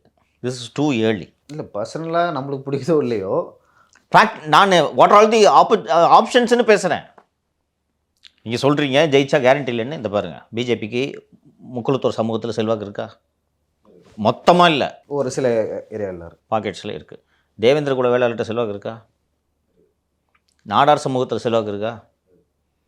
இந்த சமூகங்களில் செல்வாக்கு இருக்கக்கூடிய ஒரு கட்சியை கூட்டணி வச்சிங்கன்னா தென் தமிழகத்தில் பலம் இல்லையா? இப்போ தானே கணக்கு போடணும். கொங்குலேயும் அவங்களுக்கு செல்வாக்கு கூட்டி இருக்குது, கரெக்டா? கொங்கில் வந்து அவங்க எப்போ இருந்தே கொஞ்சம் ஸ்ட்ராங்காக தான் இருக்காங்க பாஜக. அப்போது இதெல்லாம் சேர்த்தா வெற்றி பெறுவதற்கே வாய்ப்பு இருக்கிறது என்று ஒரு கட்சி எண்ணுமா? எண்ணாதான் எண்ணும். நேற்று புதிதாக கட்சி தொடங்கப்பட்ட ஒரு கட்சியோடு பேச்சுவார்த்தை நடத்தினால் எங்களுக்கு 1/3 சீட்டு வேணும், ஆனால் கூட்டணியில் யாரையுமே சேர்த்துக்கக்கூடாது என்று சொன்னால் நீங்கள் என்ன முடிவு எடுப்பீர்கள்? உங்களுக்கு இண்டிகேஷன் கொடுத்தாச்சு. பொது எதிரியை வீழ்த்துவதற்காக நாம் ஒன்று சேர வேண்டும்னு சொல்லும்போது, பொது எதிரியை நாங்கள் தனியாக வீழ்த்துகிறோன்ட்டு ஒருவர் சொல்லும்போது நீங்கள் என்ன செய்வீர்கள்? சரி, இப்படி ஒரு ஆர்கியூமெண்ட்டுக்கு இந்த கூட்டணி அமைஞ்சிருச்சுன்னு வச்சுக்கலாம். நேற்று ஒரு சான்ஸை ஓப்பன் பண்ணி விட்டார் எடப்பாடி. ஓகேங்களா? அது தமிழக வெற்றி கழகத்துக்கும் ஒரு நோட்டு நேற்று. பியூட்டிஃபுல். அதுதான் செய்தின்னு நான் பார்க்குறேன். நானும் அப்படி தான் பார்க்குறேன். சரி, அதுதான் செய்தி. இப்போது சரி, நாங்கள் சேர்ந்துக்கிறோம். நீங்கள் ஒன்றும் இந்த அரசியல் இந்த அவப்பேர் அதெல்லாம் பார்க்க மாட்டாங்க, உங்களுக்கு தெரியும்ல. சர்வைவல்னு வந்துச்சுன்னா கூட்டணி சேர்ந்துருவாங்க. கரெக்டாக ஜெயிச்சிட்டா எல்லாமே மறந்து மறந்துடும், அவ்வளோதான். பார்த்தியா, கரெக்டான முடிவெடுத்தார் அவர்கிட்ட போயிடுவாங்க. ஓகேங்களா? ஸோ சேர்ந்துட்டாங்கன்னு வச்சுக்கோ. விஜயோட ஆப்ஷன்ஸ் என்ன நீங்கள் சொல்லுங்கம்மா. என்ன சொல்லுங்க? இல்லை விஜயோட ஆப்ஷன்ஸ் அவர் எப்பவுமே எதிர்பார்க்கறது பார்த்தீங்கன்னா விசிகே, சிபிஎம், சிபிஐ அவங்கள தான் எதிர்பார்க்குறாரு. அப்போ அந்த கூட்டணி கட்சிகளில் எத்தனை கட்சிகள் திரு விஜய் அவர்களோட கூட்டணி வைக்கும் என்று உங்களுக்கு தோன்றுகிறது? இப்போ பார்க்கும்போதும் அதிகமாக அவங்க விமர்சனங்களை வைக்கும் போதும் வரமாட்டாங்க. இப்போ வரைக்கும் அவரை நடிகர் அப்படின்னு தான் அவங்க விமர்சனம் பண்ணிட்டு இருக்காங்க. ஸோ இது வரைக்கும் அவங்க நம்ப தயாராக இல்லை அப்படின்னு தான் புரிஞ்சுக்க முடியுது. இன்னொன்று யோசிப்போமே, மக்கள் நல கூட்டணியில் இருந்து தோத்து போனப்போ அந்த அவப்பெயர் இருக்கு இல்லையா? ஸோ சார், ஆக்சுவலாக மக்கள் நல கூட்டணி உருவானது ஒரு காரணம் இருக்கும். ஒரு அதிமுக தரப்பு பணம் கொடுத்ததாக சொல்லப்படும். ஆனால் விஜய் அந்த அந்த கெப்பாசிட்டி இல்லைல்ல விஜய்க்கு. இப்போ நான் திமுக இருக்கிற கூட்டணி கட்சிகள் விஜய்க்கு போனே வச்சுக்கேன், விஜய் எப்படி ஃபன் பண்ணுவார்னு கேட்குறேன். தேர்தல் செலவு. True, that's an important point. இன்னொன்று, இது வரைக்கும் 3வது கட்சி அப்படின்னு தமிழகத்தில் சோபித்தது கிடையாது. அப்படி இருக்கும்போது அவங்க கான்ஃபிடென்ட்டாக விஜய் கிட்ட வருவாங்கன்றதுக்கு நம்மக்கிட்ட எந்த ஒரு நம்பிக்கையும் இல்லை. ஸோ திரு விஜய் அவர்கள் எதிர்க்கட்சியாக உருவாவதற்கு வாய்ப்பு இருக்கிறதா என்று விஜய் தரப்பில் இருக்கக்கூடிய நண்பர்களிடம் பேசும்போது அவர்கள் சொன்னது என்னவென்றால், அவர் சொன்னது என்ன, அது மேடையிலே சொன்னார்ல. என்ன சொன்னார்மா மேடையில்? 40 சீட்டுகளுக்காம கட்சி ஆரம்பிச்சிருக்கோம், உங்களுக்கு அவ்வளோ தான் தருவான் இருப்பாங்க. அதான் சரி, அதுவும் நியாயமாத்தனமாக இருக்கு. அதுக்கு நீங்கள் எந்த அளவுக்கு பலமாக இருக்கீங்கன்னு பார்க்கணும். இது பாயிண்ட். சரி, இப்போது நீங்கள் சொன்னது போல் இந்த திமுகவிலிருந்து கூட்டணி கட்சிகள் எடப்பாடி கூப்பிட்டே வரல, விஜய் கூப்பிட்டு வந்துடுவாங்களா? வாய்ப்பே இல்லை. ஓகே, வரலை. பிஜேபி, பாமக, தேமுதிக ஒரு அணி, திமுக அணி வலுவான அணி அங்கிட்ட இருக்குது. விஜயோட ப்ராஸ்பெக்ட்ஸ் என்ன? எனக்கு இன்னொன்று தோணுது சார், தான் பலமாக இல்லை அப்படின்றத உணர்ந்ததுனால தான் என்னமோ இந்த முஸ்தஃபாவை கூட்டணியில் இணைக்கிறது இல்லை. சரி, இது சிரிக்கிறதுக்காக நான் சொல்லலை. அவங்க தங்களை பொசிஷன் பண்ணிக்கணும். ஸோ பிகே வந்தால் தன்னை பலமாக நினச்சிப்பாங்க. அதிமுகவே கூட வச்சுக்கலாம். அதிமுக கிட்ட நம்ம தன்னை பலமாக காட்டிக்கணும் அப்படின்றதுக்காக அவங்க நினச்சாங்களோ? ஒருவேளை பிகே சொன்னார்ல 118 இடத்துல விஜய் நிற்பார், ஜெயிப்பாருன்னு சொன்னாங்க. அந்த மாதிரியான விஷயங்கள்லாம் அதிமுகக்கு எதிரில் தன்னை பலமாக காட்டிக்கிறதுக்கோ அப்படின்னு எனக்கு தோணுது.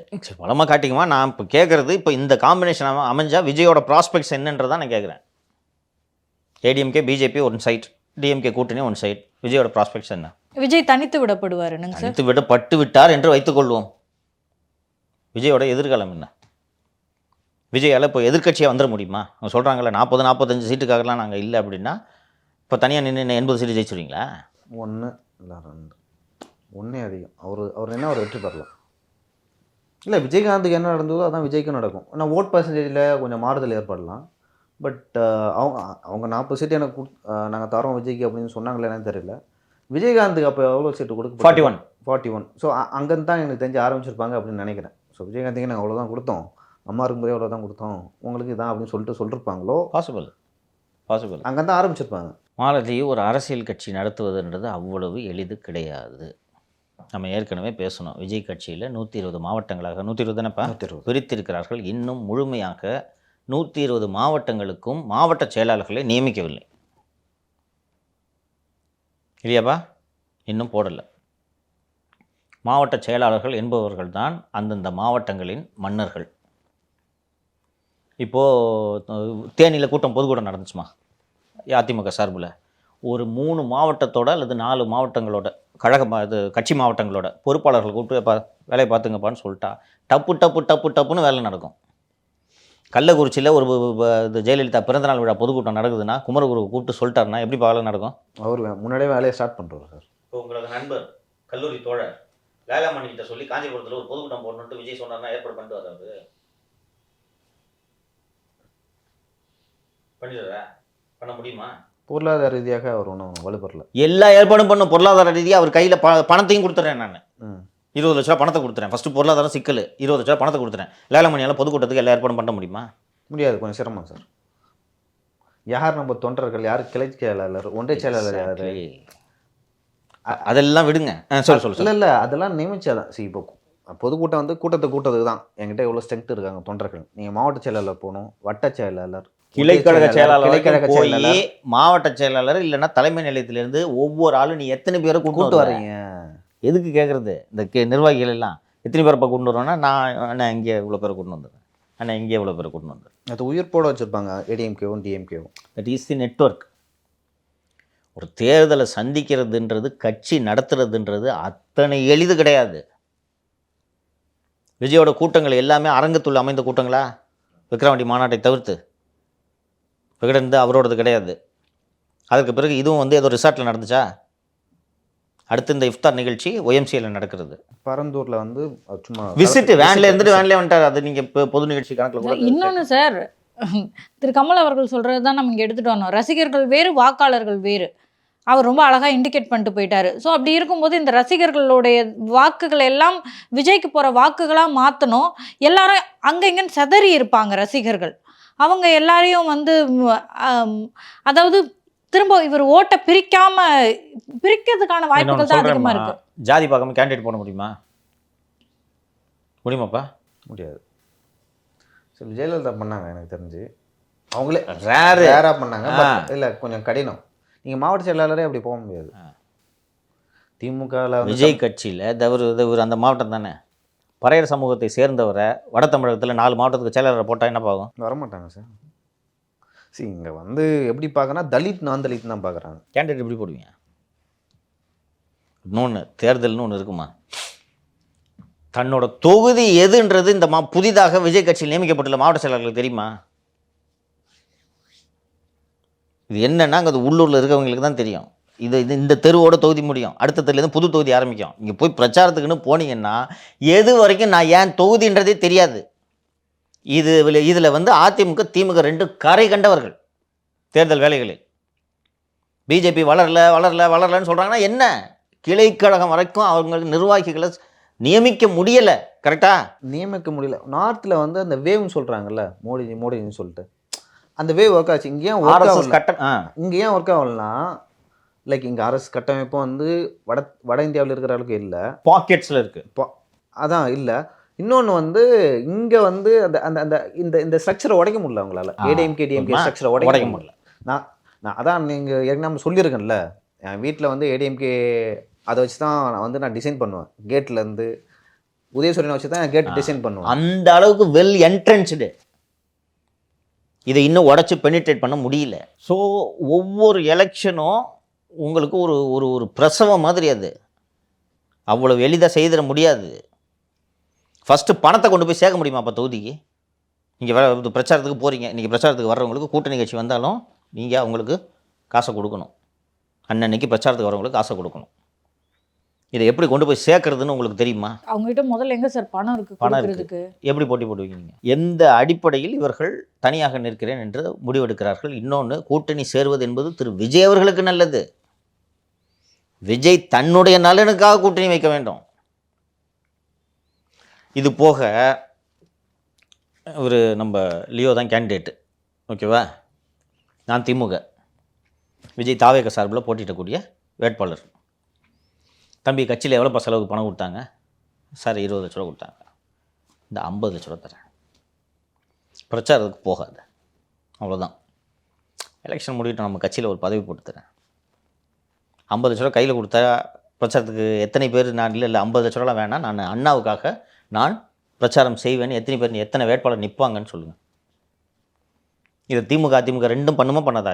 உள்ளூர் வேட்பாளர்கள் இது செய்வாங்களா மாட்டாங்களாப்பா? சரி, விஜய் கட்சியால் இதை ரெசிஸ்ட் பண்ண முடியுமா? இல்லை, என்னை பொறுத்த வரைக்கும் விஜய் இப்போ தண்ணி நிற்கிறாங்களா, அவங்க செஞ்ச மாபெரும் தவறு அப்படின்னு நான் என்ன பார்க்கறேன்னா, இவங்க நாடாளுமன்ற தேர்தலில் நின்று ஒரு ஒத்திகை பார்த்துருங்க. இட்ஸ் ரைட், ஒரு ட்ரையல் அண்ணன் சொல்லிட்டு இருக்காருல்ல. சீமான் என்ன சொல்கிறாரு? வென்றால் மகிழ்ச்சி, தோற்றால் பயிற்சி பயிற்சி எடுத்துனேங்கிறாரு.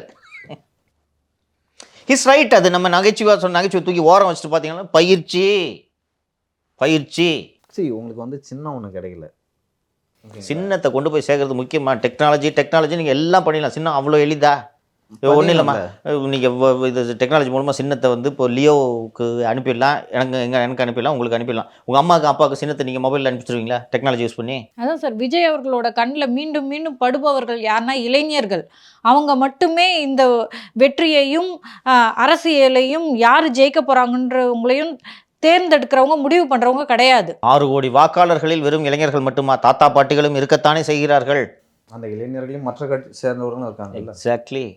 100 இளைஞர்கள் தமிழ்நாட்டில் இருக்காங்க, 100 பேருமா விஜய் கட்சியில் போய் சேர்ந்துட்டாங்க. திரு சீமான் அவர்களிடம் கணிசமானவர் இருக்காங்க. திமுக இருக்காங்கப்பா, இருக்காங்க. உண்டா இல்லையா? இருக்காங்க. நிர்வாகிகளாகவும் இருக்காங்களா இல்லையா?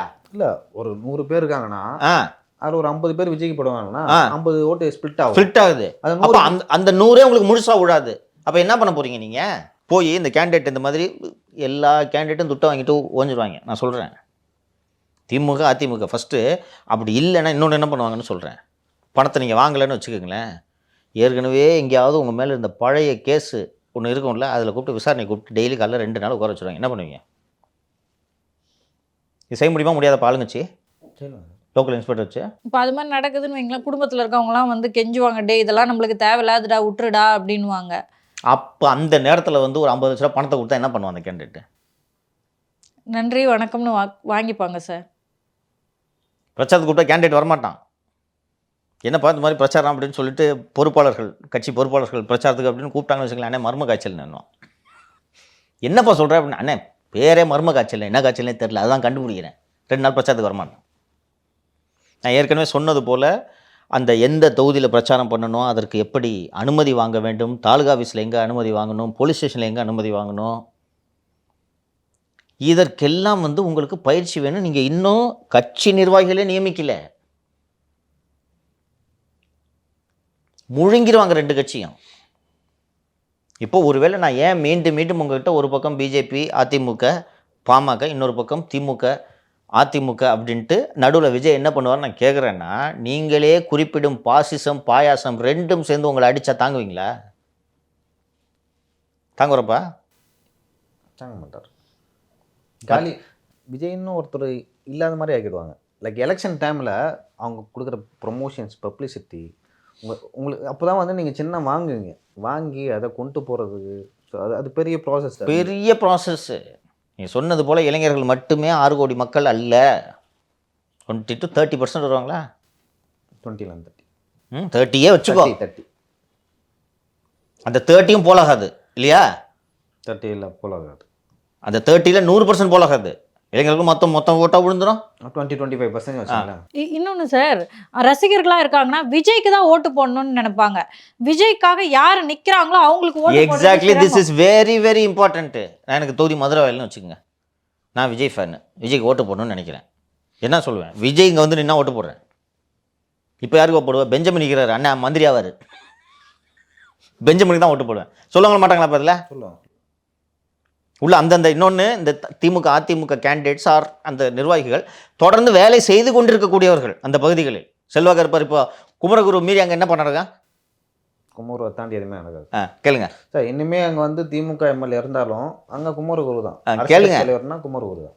இப்போ புதுசாக போய் இப்போது அங்கே அந்த பகுதியிலேயே விஜய் ஃபேன் இருக்கிறாங்கன்னு வச்சுங்க, அவங்களுக்கு குமரகுருவை பிடிக்கும். எதுனா ஒன்றா ஓடியார் பார்த்து சொன்னி. அன்றைக்கி 20 கல்யாணத்துக்கு காலையில் கிளம்புனாரா 6 மணிக்கெலாம்? சார் அவரோட ப்ளஸ் பாயிண்ட் வந்து என்னென்னா, அவர் வந்து ஒரு மைனாரிட்டி கமிட்டி, எல்லாரையும் அரவணைச்சு போவார். இஸ்லாமியர், கிறிஸ்தவர் அப்படின்னு சொல்லிட்டு எல்லாத்தையும் அறிமுகமானவர் அவர். இது மாதிரி ஒவ்வொரு மாவட்டத்திலையும் ஒவ்வொரு தொகுதியிலையும் ஒரு 2 பொலிட்டிஷியன், பெரிய பெரிய பொலிட்டிஷியன் இருப்பான்பா, இல்லையா? இது போன்ற அரசியல்வாதிகள் பிஜேபிக்கு எல்லா தொகுதியிலும் இல்லாதனால தான் தோத்துனுக்குறாங்க. இந்தியா முழுக்க ஆட்சியில் இருக்கக்கூடிய கட்சி பிஜேபி தங்களுக்கு பின்னால் அமலாக்கத்துறை, வருமான வரித்துறை, சிபிஐ, டிஆர்ஐ, இன்கம் டேக்ஸ், ஏன் தேர்தல் ஆணையத்தையே வைத்திருக்கக்கூடிய கட்சி கூட்டணி இல்லாமல் தனியாக போட்டியிட தயங்குகிறதா இல்லையா தமிழ்நாட்டில்? ஏன்னு சொல்லுங்கள். இல்லை, இந்திய அளவிலும் அவங்க கூட்டணி இல்லாமல் வந்து போட்டியிட தயங்குறாங்க தான். நம்ம இங்கே நம்ம ஊரை பேசுவோம், ஏன் தயங்குறாங்க பிஜேபி? அதான் இந்த கட்டமைப்பு இல்லை அப்படின்னு. அதே தான், ஆளே இல்லை. அவங்க பிஜேபி கட்சியில் ஒரு மூத்த தலைவர் சொன்னார், செங்கல்பட்டு தாண்டா கட்சியே கிடையாதுங்க, நீங்கள் வேறு மெட்ராஸில் ஏதோ நாங்கள் வச்சு கொடியை கட்டிட்டு ஓட்டிகிட்டு இருக்கோம். அவர்களுக்கு தெரியும்ல, தனிப்பட்ட முறையில் பேச சொல்லுவேன். செங்கல்பட்டு தானே கூட்டம் போட்டால் ஆள் வர மாட்டாங்க, கட்சி நிர்வாகிகள் கூட்டம் போட்டால் வர மாட்டாங்களாம். ஏன்னா அந்த கட்சியை பொறுத்த வரைக்கும் அரசியல் நடவடிக்கை என்றால் ட்வீட் போடுறது தான். ஆமாஞ்சி மோடிஜி சொல்லிவிட்டாருன்னு ட்வீட் போட்டு அதோட போயிடுவாங்க. யார் கூட்டத்தை சேர்க்கறது? 2014 டெல்லியில் ஆட்சிக்கு வந்தது பிஜேபி கட்சி, இல்லையா? அவங்க நினச்சிருந்தாங்க இந்நேரம் வளர்த்துருக்க முடியாது தமிழ்நாட்டில். நீங்கள் சொல்கிறது போல் டெக்னாலஜி அவங்ககிட்ட இல்லாத டெக்னாலஜி. அப்போ அவங்க இவங்க சொன்ன டெக்னாலஜி எல்லாம் ஆல்ரெடி பயன்படுத்தி பாதிட்டாங்க. டெக்னாலஜி அவங்க தான். நம்ம எதை யூஸ் பண்ணலாம் பண்ணக்கூடாதுன்னு இன்றைக்கி மத்திய அரசு தானே முடிவு பண்ணுது. ஏன் அவர்கள் டெக்னாலஜியை பயன்படுத்தி கட்சி தமிழகத்தில் வளர்க்கவில்லை? அவங்க நினச்சா உங்களோட எக்ஸ்தலத்தில் உங்கள் அக்கௌண்ட் இருக்கணுமா வேணாமான்னு முடிவு பண்ணக்கூடிய இடத்துல அவங்க இருக்காங்க, இல்லையா? ஏன் அந்த டெக்னாலஜியை பயன்படுத்தி அவங்க கட்சியை வளர்க்கல தமிழ்நாட்டில்? அவர்களுக்கு தெரியாத டெக்னாலஜியை எப்படி பிரசாந்த் கிஷோர் யூஸ் பண்ணி தாவேக வளர்த்துருவார் ஒரு வருஷத்தில்? சொல்லுங்கள். கூகுள் மேப்பில் இடம்தாம்மா காட்டும், கூகுள் மேப்பில் எந்த தொகுதி உங்கள் தொகுதின்றதை காட்டுமா? அந்த தொகுதியில் அந்த வீட்டில் இருக்கிறவங்க திமுக ஓட்டு போடணும், அதிமுக ஓட்டு போடணுன்றதை கூகுளாக சொல்லித்தரும், டெக்னாலஜி சொல்லித்தருமா? எப்படி நடத்துவீங்க கட்சி? சார் இப்போது 2 பேருக்குள்ள பஞ்சாயத்து, தண்ணி, எனக்கு ஒரு வேளை தண்ணி சிக்கல் இருக்குது, கரண்ட்டு சிக்கல் இருக்குது அப்படிலான்னு வைங்களேன், நான் லோக்கலில் ஒருத்தரை போய் கூப்பிடுவேன், எப்போ வந்து ஹெல்ப் பண்ணுங்க அப்படின்னு சொல்லிட்டு. அது ஆல்ரெடி இருப்பாங்க, திமுக சேர்ந்தவர்களோ அதிமுகவை சேர்ந்தவர்களோ இருப்பாங்க. ஸோ அவங்களுக்கு தான் நான் ஓட்டு போடுவேன். ஒரு பிரச்சனைனா ஓடி போய் நின்னோடனே அண்ணன் நம்மளுக்கு ஹெல்ப் பண்ணுவார் அப்படின்னு சொல்லிட்டு. ஆனால் அதுக்கு பார்த்தீங்கன்னா விஜயோட ரசிகர்கள் நம்மளுக்கு அவைலபிளாக இருக்க மாட்டாங்க அந்த உதவிகளெல்லாம் பண்ணுறதுக்கு.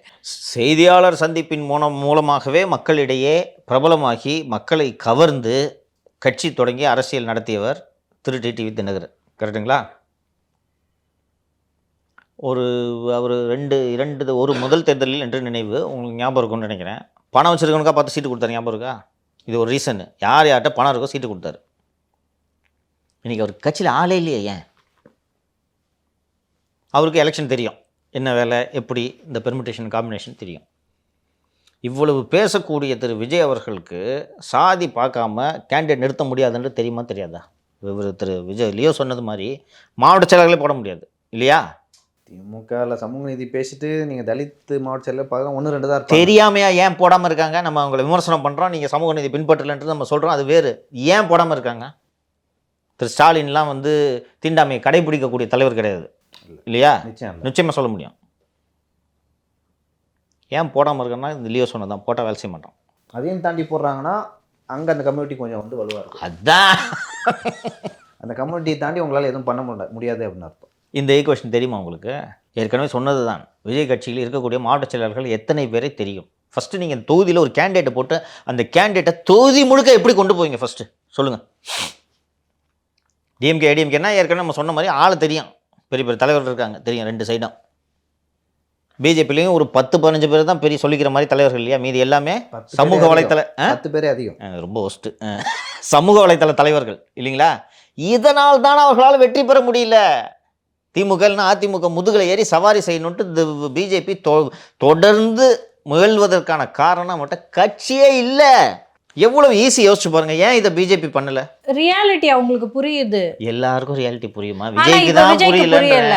சோ திரு ஜெயக்குமார் அவர்கள் சொல்லி இருக்காரு, விஜய் வந்து இன்னைக்கு ஒரு நிமிஷம் கரெக்டான பாயிண்ட் எடுத்துட்டீங்க நீங்க.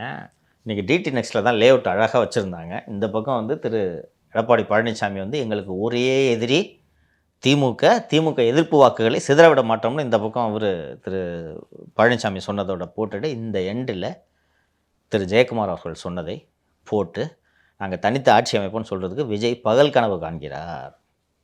பார்த்தீங்களா? அது என்னென்னா முதலாக அதிமுக தரப்பிலிருந்து திரு விஜய் மீது ஒரு விமர்சனம் வந்திருக்கிறது. லியோ கரெக்டாக பிடிச்சா அப்படி பாஜக நான் அதை வந்து அப்பவே சொல்ல நினச்சேன் தொடக்கத்திலே. அதை ஃபஸ்ட்டே ரிவீல் பண்ணால் நல்லா இருக்கான்னு சொல்லிட்டு தான் லைக் இல்லை யூ அண்டர்ஸ்டுட் ரைட்லி. எனக்கு ரொம்ப சந்தோஷமாக இருக்கு. கரெக்டாக பிடிச்சா அப்படி. நேற்றைய ப்ரெஸ் மீட்டில் எடப்பாடி சொன்ன மெசேஜ் விஜய்க்கு, தேனி கூட்டத்திலையும் எடப்பாடி சொன்ன மெசேஜ் விஜய்க்கு.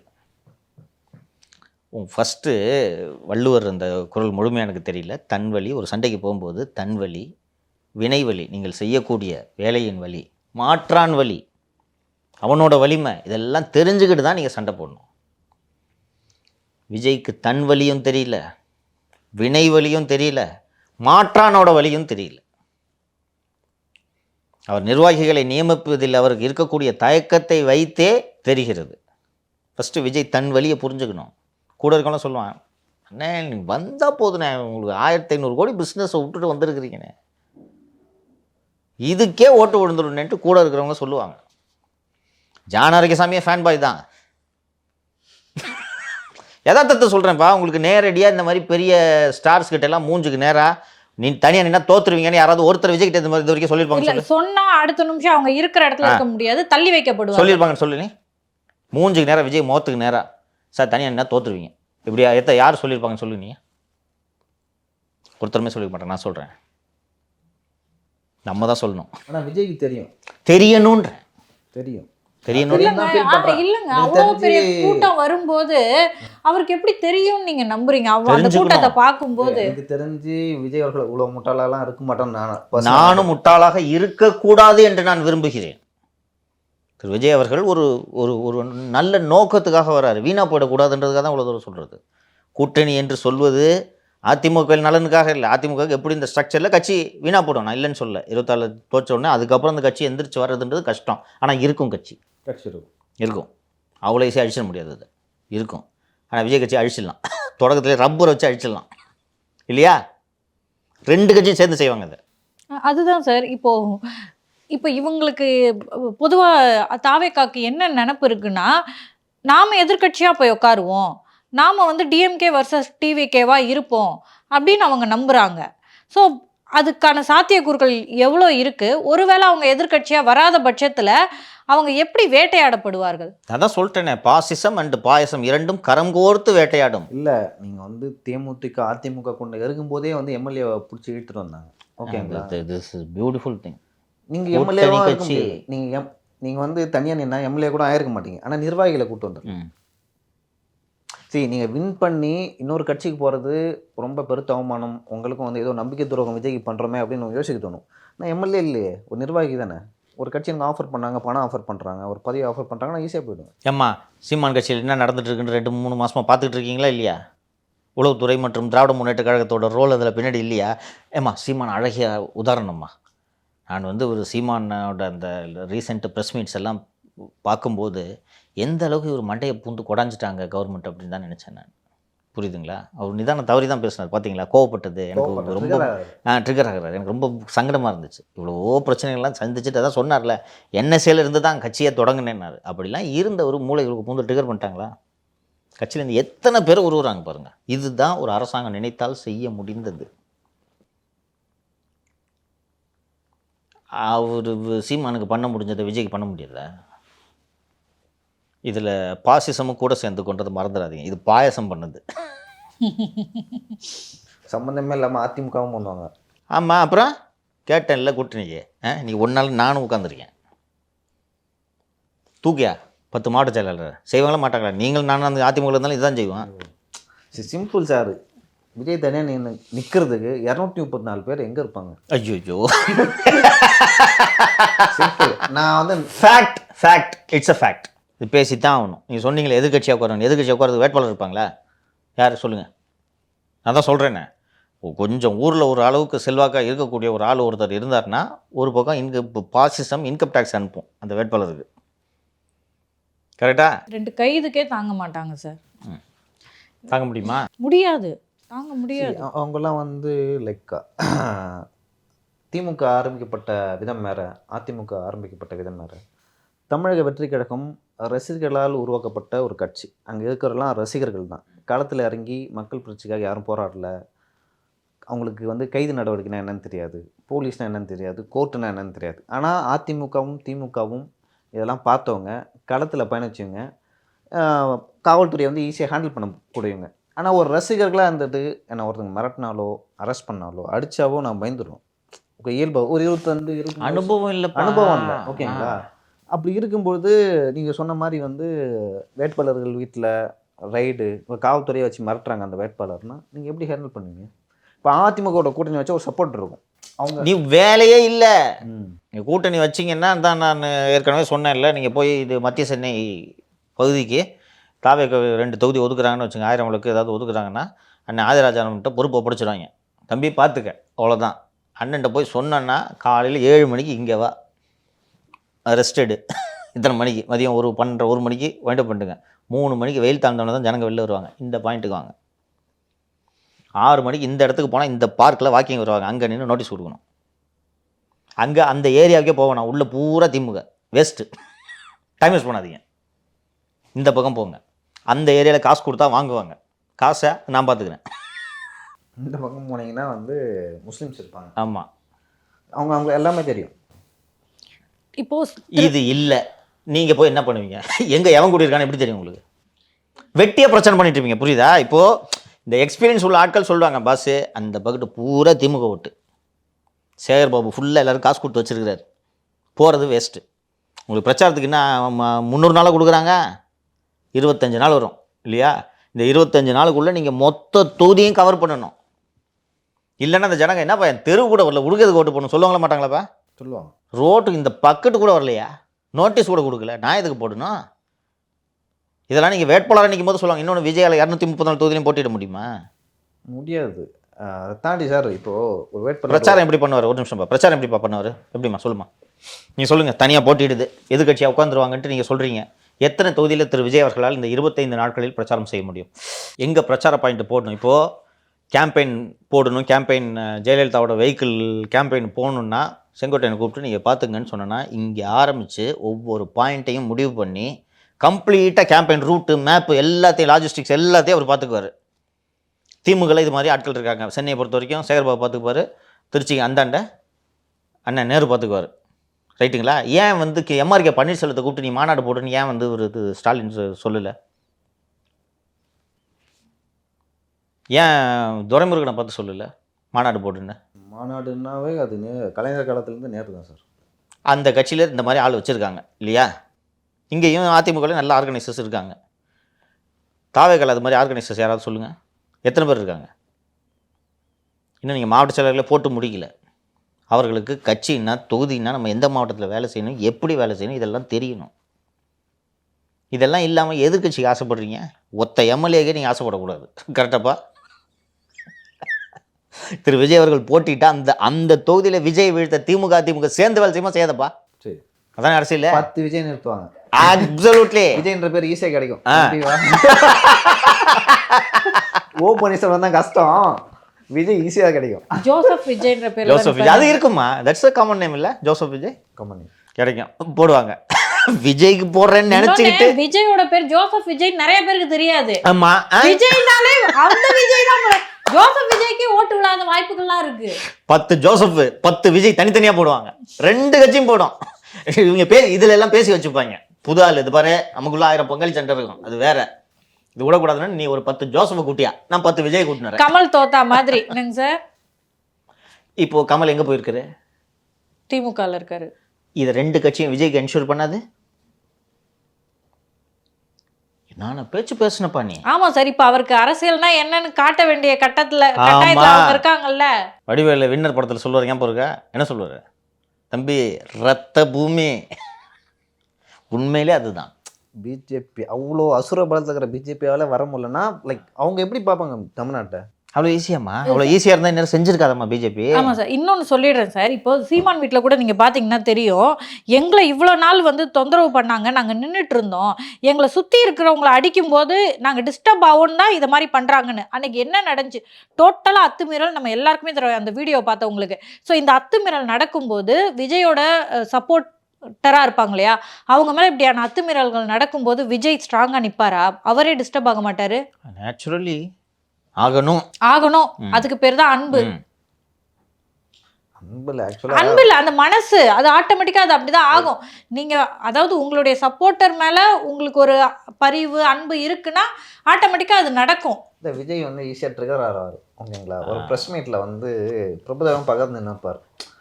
அப்போ வந்து விஜய் அவர்கள் ஏதோ பேசிகிட்டு இருப்பார். பேசிட்டு இருக்கும்போது நடுவில் வந்து ஒருத்தர் வந்து கேட்பார், ஏதோ கேட்டே இருப்பார், ஒரு பதில் சொல்லிட்டே இருப்பார். அப்போ திடீர்னு விஜய் வந்து பயங்கரமாக கத்திடுவார்.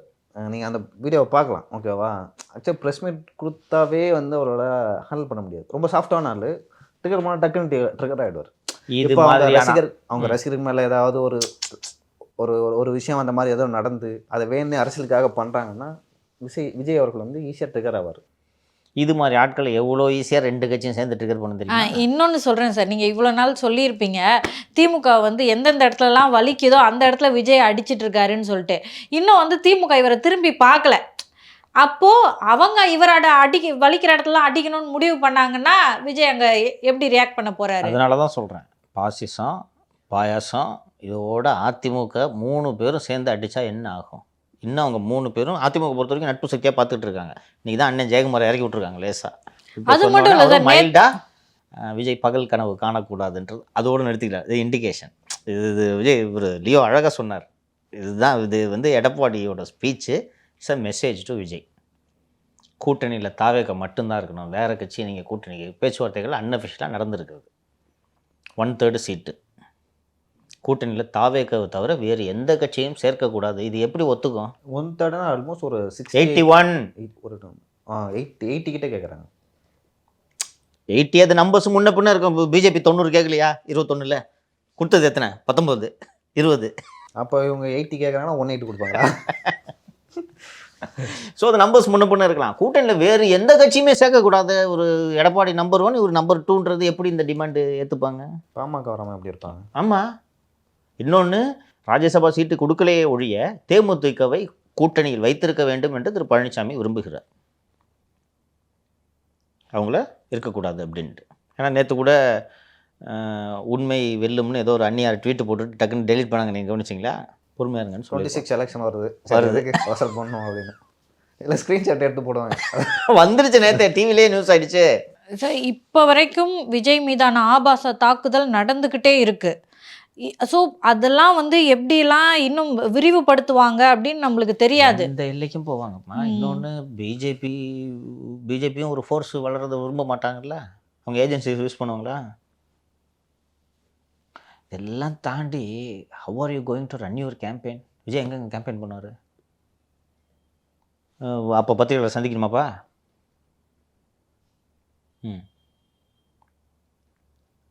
இதே மாதிரி ஒய் ப்ரோன்னு சொன்னீங்கன்னா ஓட்டு போட்டுருவாங்களா? சொல்லுங்கள், தேர்தல் போட்டுருவாங்களாப்பா? ஆக்சுவலாக ஏடிஎம்கேவும் டிஎம்கேவும் விஜயை வந்து இப்போதைக்கு அட்டாக் பண்ணக்கூடாதுன்னு அமைதியாக இருக்காங்க. டிஎம்கேவும் அதான் எந்த தலைவர்களும் வந்து மேல்பட்டவங்களாம் அட்டாக் அதில் தான் கூட்டணி கட்சி இறக்கி விட்றாங்க. நாங்கள் பண்ணல, நீங்கள் பண்ணுங்க. இதை எலெக்ஷன் வந்துட்டு விட்டுருவாங்களா? எலெக்ஷன் வந்து இதோட அக்ரெசிவாக இருக்கும். போருப்பா அது. அதானே போர். அதுக்கு தானே 5 வருஷத்துக்கு ஒரு வாட்டி நடக்கிற போர். அதுக்கு தானே இவ்வளோ நாளாக வேலை செஞ்சு நடந்துகிட்டு இருக்கு. அப்புறம் போரில் போயிட்டு அமைதியாக இருப்பாங்க? மீண்டும் மீண்டும் சொல்கிறேன், கூட்டணி வைப்பது விஜயின் நன்மைக்காக. ஏற்கனவே நம்ம பேசிட்டோம். திருப்பி மீண்டும் சினிமாவுக்கு போனால் தியேட்டர் கிடைக்காம பண்ணுவாங்க. ஸோ இவர் எதிர்க்கக்கூடிய பாசிசம் மற்றும் பாயாசத்தை அதிகாரத்தில் உட்கார வைப்பதற்காக தான் விஜய் கட்சி தொடங்கினாரான்றது விஜய் அவர்கள் யோசிக்க வேண்டும். பாசிசம் பாயாசம்னு சொல்கிறாலே, அதிமுக கூட்டணி சேர்ந்தா அவங்க ஒரு 10 மேலே ஜெயிப்பாங்களா பிஜேபி? வின் பண்ணுவாங்க. அப்போ இவர் சொல்லும் பாயாசம் மீண்டும் அதிகாரத்தில் வந்து உட்காரும். அதுவும் வலுவாக வந்து உட்கார்றதுக்கு சாத்தியம் இருக்குது. இவங்க இதெல்லாம் கணக்கு போட்டு தான் திமுக 200ன்னு சொல்லிட்டு இருக்காரா சிஎம்? இருக்கலாம் சார். தகவல்கள் போயிட்டு தானே சார் இருக்கும். இவங்க என்ன டிமாண்ட் வைக்கிறாங்க அப்படின்றதெல்லாம் அவங்களுக்கும் தெரிஞ்சுட்டு தான் இருக்கும். இப்படி உங்கள் எதிர்கட்சி கூட்டணி உடச்சி விடுறது தானே ஒரு ஆளுங்கட்சியோட வேலையாக இருக்கும். ஈஸியாக ஒரு சைடு இவரை விஜய் முட்டுசந்துக்கு போயிடுவார்ன்றது திமுக நல்லா தெரியும். அவங்களோட நோக்கம் என்ன? இந்த பார் ஏடிஎம்கே கூட சேராது, அவ்வளோதான். ஜெயலலிதா என்ன சொன்னாங்க? மக்கள் நல்ல கூட்டணியா, போ செலவு என்ன வேணும் கொடு, எவ்வளோ வேணுமோ வாங்கிக்கோங்க செலவுக்கு, டிஎம்கே கூட மட்டும் சேரக்கூடாது. இன்னைக்கு அவங்க நிலைமை என்ன சார்? ஒரு ராஜ்யசபா உறுப்பினர் வாங்க முடியல அவங்களால. ஒருவேளை அன்னைக்கெல்லாம் சிறந்த முடிவை எடுத்திருந்தாங்கன்னா, சிறந்த முடிவு எடுத்திருந்தாங்கன்னா கருணாநிதியும் உயிரோடு இருந்திருப்பார், விஜயகாந்த் உயிரோடு இருந்திருப்பார். அவ்வளோதாம்மா. நான் இதை ஒரு திரு சுதீஷ் அவர்களை வைத்துக்கொண்டே ஒரு மேடையில் பேசினேன். விமர்சனம் பண்ணுறேன்னு சொல்கிறாங்க. 2016 நீங்கள் எடுத்த தவறான முடிவால் தமிழகம் என்று அவதிப்பட்டு கொண்டிருக்குதுன்னு அதிமுக ஆட்சி நடக்கும்போது நான் சொன்னேன். 5 ஆண்டுகளுக்கு ஒரு முறை ஆட்சி மாற்றம் ஏற்பட வேண்டும். ஆட்சி மாற்றம் ஏற்படாமல் போனதற்கு காரணம் நீங்கள் எடுத்த தவறான முடிவு. ஸோ இப்போ அதை அப்படியே விஜய்க்கு நம்ம பொருத்தி பார்க்கலாம்ல சார்? இவர் வைக்கிற கோரிக்கைகள், அது என்னன்னு சொல்கிறது, இவர் வைக்கிற கோரிக்கைகள் டிமாண்ட் கரெக்டு தானே? அதுபோல் ஆகிவிடக்கூடாது என்பதற்காக தான் இவ்வளவு நேரம் நாம் பேசிக்கொண்டிருந்தோம். விஜய் அவர்கள் புரிந்து கொள்வார் என்று நம்புவோம். ஒரு திரு லியோ அவர்கள் விஜய் இன்டெலிஜென்ட்டு அப்படின்ட்டு மீண்டும் மீண்டும் சொல்கிறார். நானும் இன்டெலிஜென்ட்டு நம்புகிறேன். ஆனால் நீங்கள் சினிமா விட்டு அரசியலுக்கு வர்றதே முட்டாள்தனமான முடிவு என்று அவரே யோசிக்கும் நிலைக்கு அவர் சென்று விடக்கூடாது என்று நான் விரும்புகிறேன். சரி சார். இப்போ இன்னும் 1 இயர் இருக்குல்ல, இதை இவர் ரொம்ப குறுகிய காலத்தில் எடுக்க வேண்டிய இந்த முடிவுகளை வந்து எடுக்க வேண்டிய நிர்பந்தம் இருக்கா, இல்லை இது காலதாமதமாக பார்க்குறீங்களா? எதுக்கு நேற்று திரு எடப்பாடி அவர்கள் இப்படியான ஒரு ப்ரெஸ் மீட்டை கொடுக்கணும்? பிஜேபியின் அழுத்தம், நெருக்கடி. இவர் பாட்டுக்கு இவரும் தாவேக்காவும் ஒன்றா சேர்ந்துட்டாங்கன்னா பிஜேபி கதின்னு பாமகவும் கூட்டணியில் சேர்த்துப்பாங்க. ரைட்டா? அதிமுக தாவேக்க கூட்டணி அமைந்து விட்டால் பாமக பிஜேபி பக்கம் போகுமா? சரி, போகாது. அப்போ பிஜேபி கதி என்ன? அது தமிழ்நாட்டிலேருந்து எப்படி டெமலைஸ் பண்ணலான்னு சொல்லிட்டு பார்ப்போம். லைக் அது வந்து விஜயோட கொஞ்சம் ஒரு ஒரு லைக் ஃபோர்ஸ்ஃபுல்லான ஒரு சக்தி அப்படின்னு நான் பார்க்குறேன். மிரட்டுவாங்கம்மா, நான் ஓப்பனாக சொல்கிறேன்மா. மிரட்டுவாங்க. நீங்கள் வளர்ந்துச்சுன்னா வந்து லைக் நீங்கள் வந்து அடிக்க முடியாது. அந்த மாதிரி கட்சி பார்த்தினியம் மிரட்டுவாங்கம்மா. ஸோ அப்போ திரு விஜய் இருமா நேற்று அவ்வளோ அவசியமா எடப்பாடி ப்ரெஸ்ஸை பார்க்கறது? நான் கேட்குறேன், வம்புக்கு வந்து பதில் சொன்னாரா இல்லையா? எல்லா கேள்வி ஒரு 4 கேள்வி கேட்டிருப்பாங்க சார். எல்லா கேள்வியும் சிடுன்னு தான் அணுகுனாரு. கடைசியில் முடிச்சு விடும்போது ஏதோ கோவத்தை நான் காட்டுறேன் அப்படின்னே வந்து ஒருத்தர் உட்காந்து அவ்வளவு கோபம், அவ்வளவு அழுத்தம். என்கிட்ட இப்போதும் பேசக்கூடிய பிஜேபி தலைவர்கள் அத்தனை பேரும் சொல்வது, கூட்டணி அதிமுக கூட தான் தலைவர், நீ எழுதி வச்சுங்க தலைவர்ன்ட்டு உறுதியாக சொல்கிறாங்க. எங்க இல்லைங்க, அவர் ஒத்துக்க மாட்டாருங்க. எடப்பாடி பார்க்குறீங்களா தலைவரை? கூட்டணி நடக்குது, நீங்கள் பாருங்கள், எழுதி வச்சுங்க தலைவரை. நாங்கள் கேஸ் வச்சு லிஸ்ட்டு வச்சுக்கிறோம். இப்போ எல்லா ஏஜென்சியும் வச்சுருக்காங்கப்பா. நாளைக்கு ரெட்டையில் முடக்கணும் கூட சொல்லுவாங்க. என்ன பண்ணுவீங்க? லைக் விஜய் வந்து இப்போயே ஒரு அளவு ஓகே நாங்கள் வரோம் அப்படின்னு சொன்னால் லைக் எடப்பாடி கொஞ்சம் ஸ்ட்ராங்காக இருப்பார் அப்படின்னு சொல்லிட்டு எடுத்துக்கலாமா? 100%. சண்டை போடுறது கூட ஒரு ஆள் வந்துட்டேன்னா பிஜேபியும் ஓட விடலாம்ல. இப்போ எடப்பாடி பிஜேபி தரப்புலேருந்து என்னென்ன மாதிரி அழுத்தம் வரும்ன்ட்டு உங்களுக்கு தெரியும். ஏஜென்சிஸு எல்லாத்தையும் வச்சு என்னென்ன அழுத்தங்கள் வரும்னு தெரியும். விஜய் கூட்டணி உறுதி என்பது தெரிந்தால் பிஜேபி துணிந்து எதிர்க்க முடியுமா? முடியாதா? எதிர்க்கலாம். விஜயும் இல்லைன்னு தெரிஞ்சால் பிஜேபி எப்படி எதிர்ப்பீங்க? அவருக்கு இன்னும் கட்சிக்குள்ளே சிக்கல் இருக்கா இல்லையா? அதுக்கு அவங்களோட சேர்ந்துட்டு இவங்களை காலி பண்ணிட்டு அவங்க இதாக ஸ்ட்ராங்காக நின்று போயிடும். At the end of the day survival is இம்பார்ட்டண்ட்டாக இல்லையாப்பா? இருக்கணும்ல சண்டை போட நாளைக்கு. அவைக்கு தரப்பில் வந்து அந்த உறுதிமொழிகளும் கொடுக்கல. தானே சொல்கிறேன்னே 1/3 டெப்புட்டி. ஏன்று இன்னைக்கு தினமலரில் இன்னொரு செய்தி வந்திருந்தது பார்த்தீர்களா? 2.5 ஆண்டு எடப்பாடி, 2.5 ஆண்டு விஜய் முதல்வர். இதெல்லாம் பிளான்டட் நியூஸ் மாதிரி தரணும். ஏன்பா இருப்பா. இப்போ நமக்கு ஒரு நிலைப்பாடு, எனக்கு ஒரு நிலைப்பாடு இருக்கிறது. ஓகேவா? என்னோட நிலைப்பாடு என்னன்றதை வெளிப்படையாக சொல்கிறேன். நான் தமிழ்நாட்டில் அதிமுக தாவேக்க கூட்டணி அமைய வேண்டும் என்று நான் விரும்புகிறேன். அதிமுக பிஜேபி கூட்டணி அமையக்கூடாது என்றும் நான் விரும்புகிறேன்.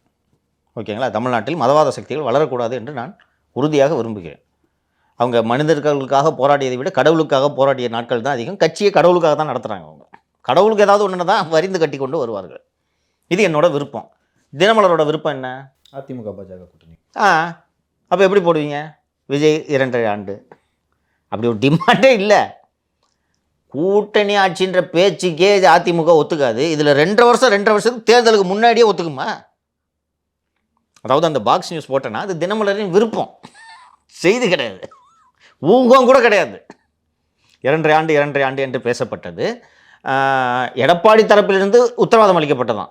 பாருங்கள், நீங்கள் நாங்கள் ஃபஸ்ட்டு அண்ணன் 2 வருஷம் இருந்துப்பார், நீங்கள் 2 வருஷம் இருந்துக்குங்கன்ட்டு.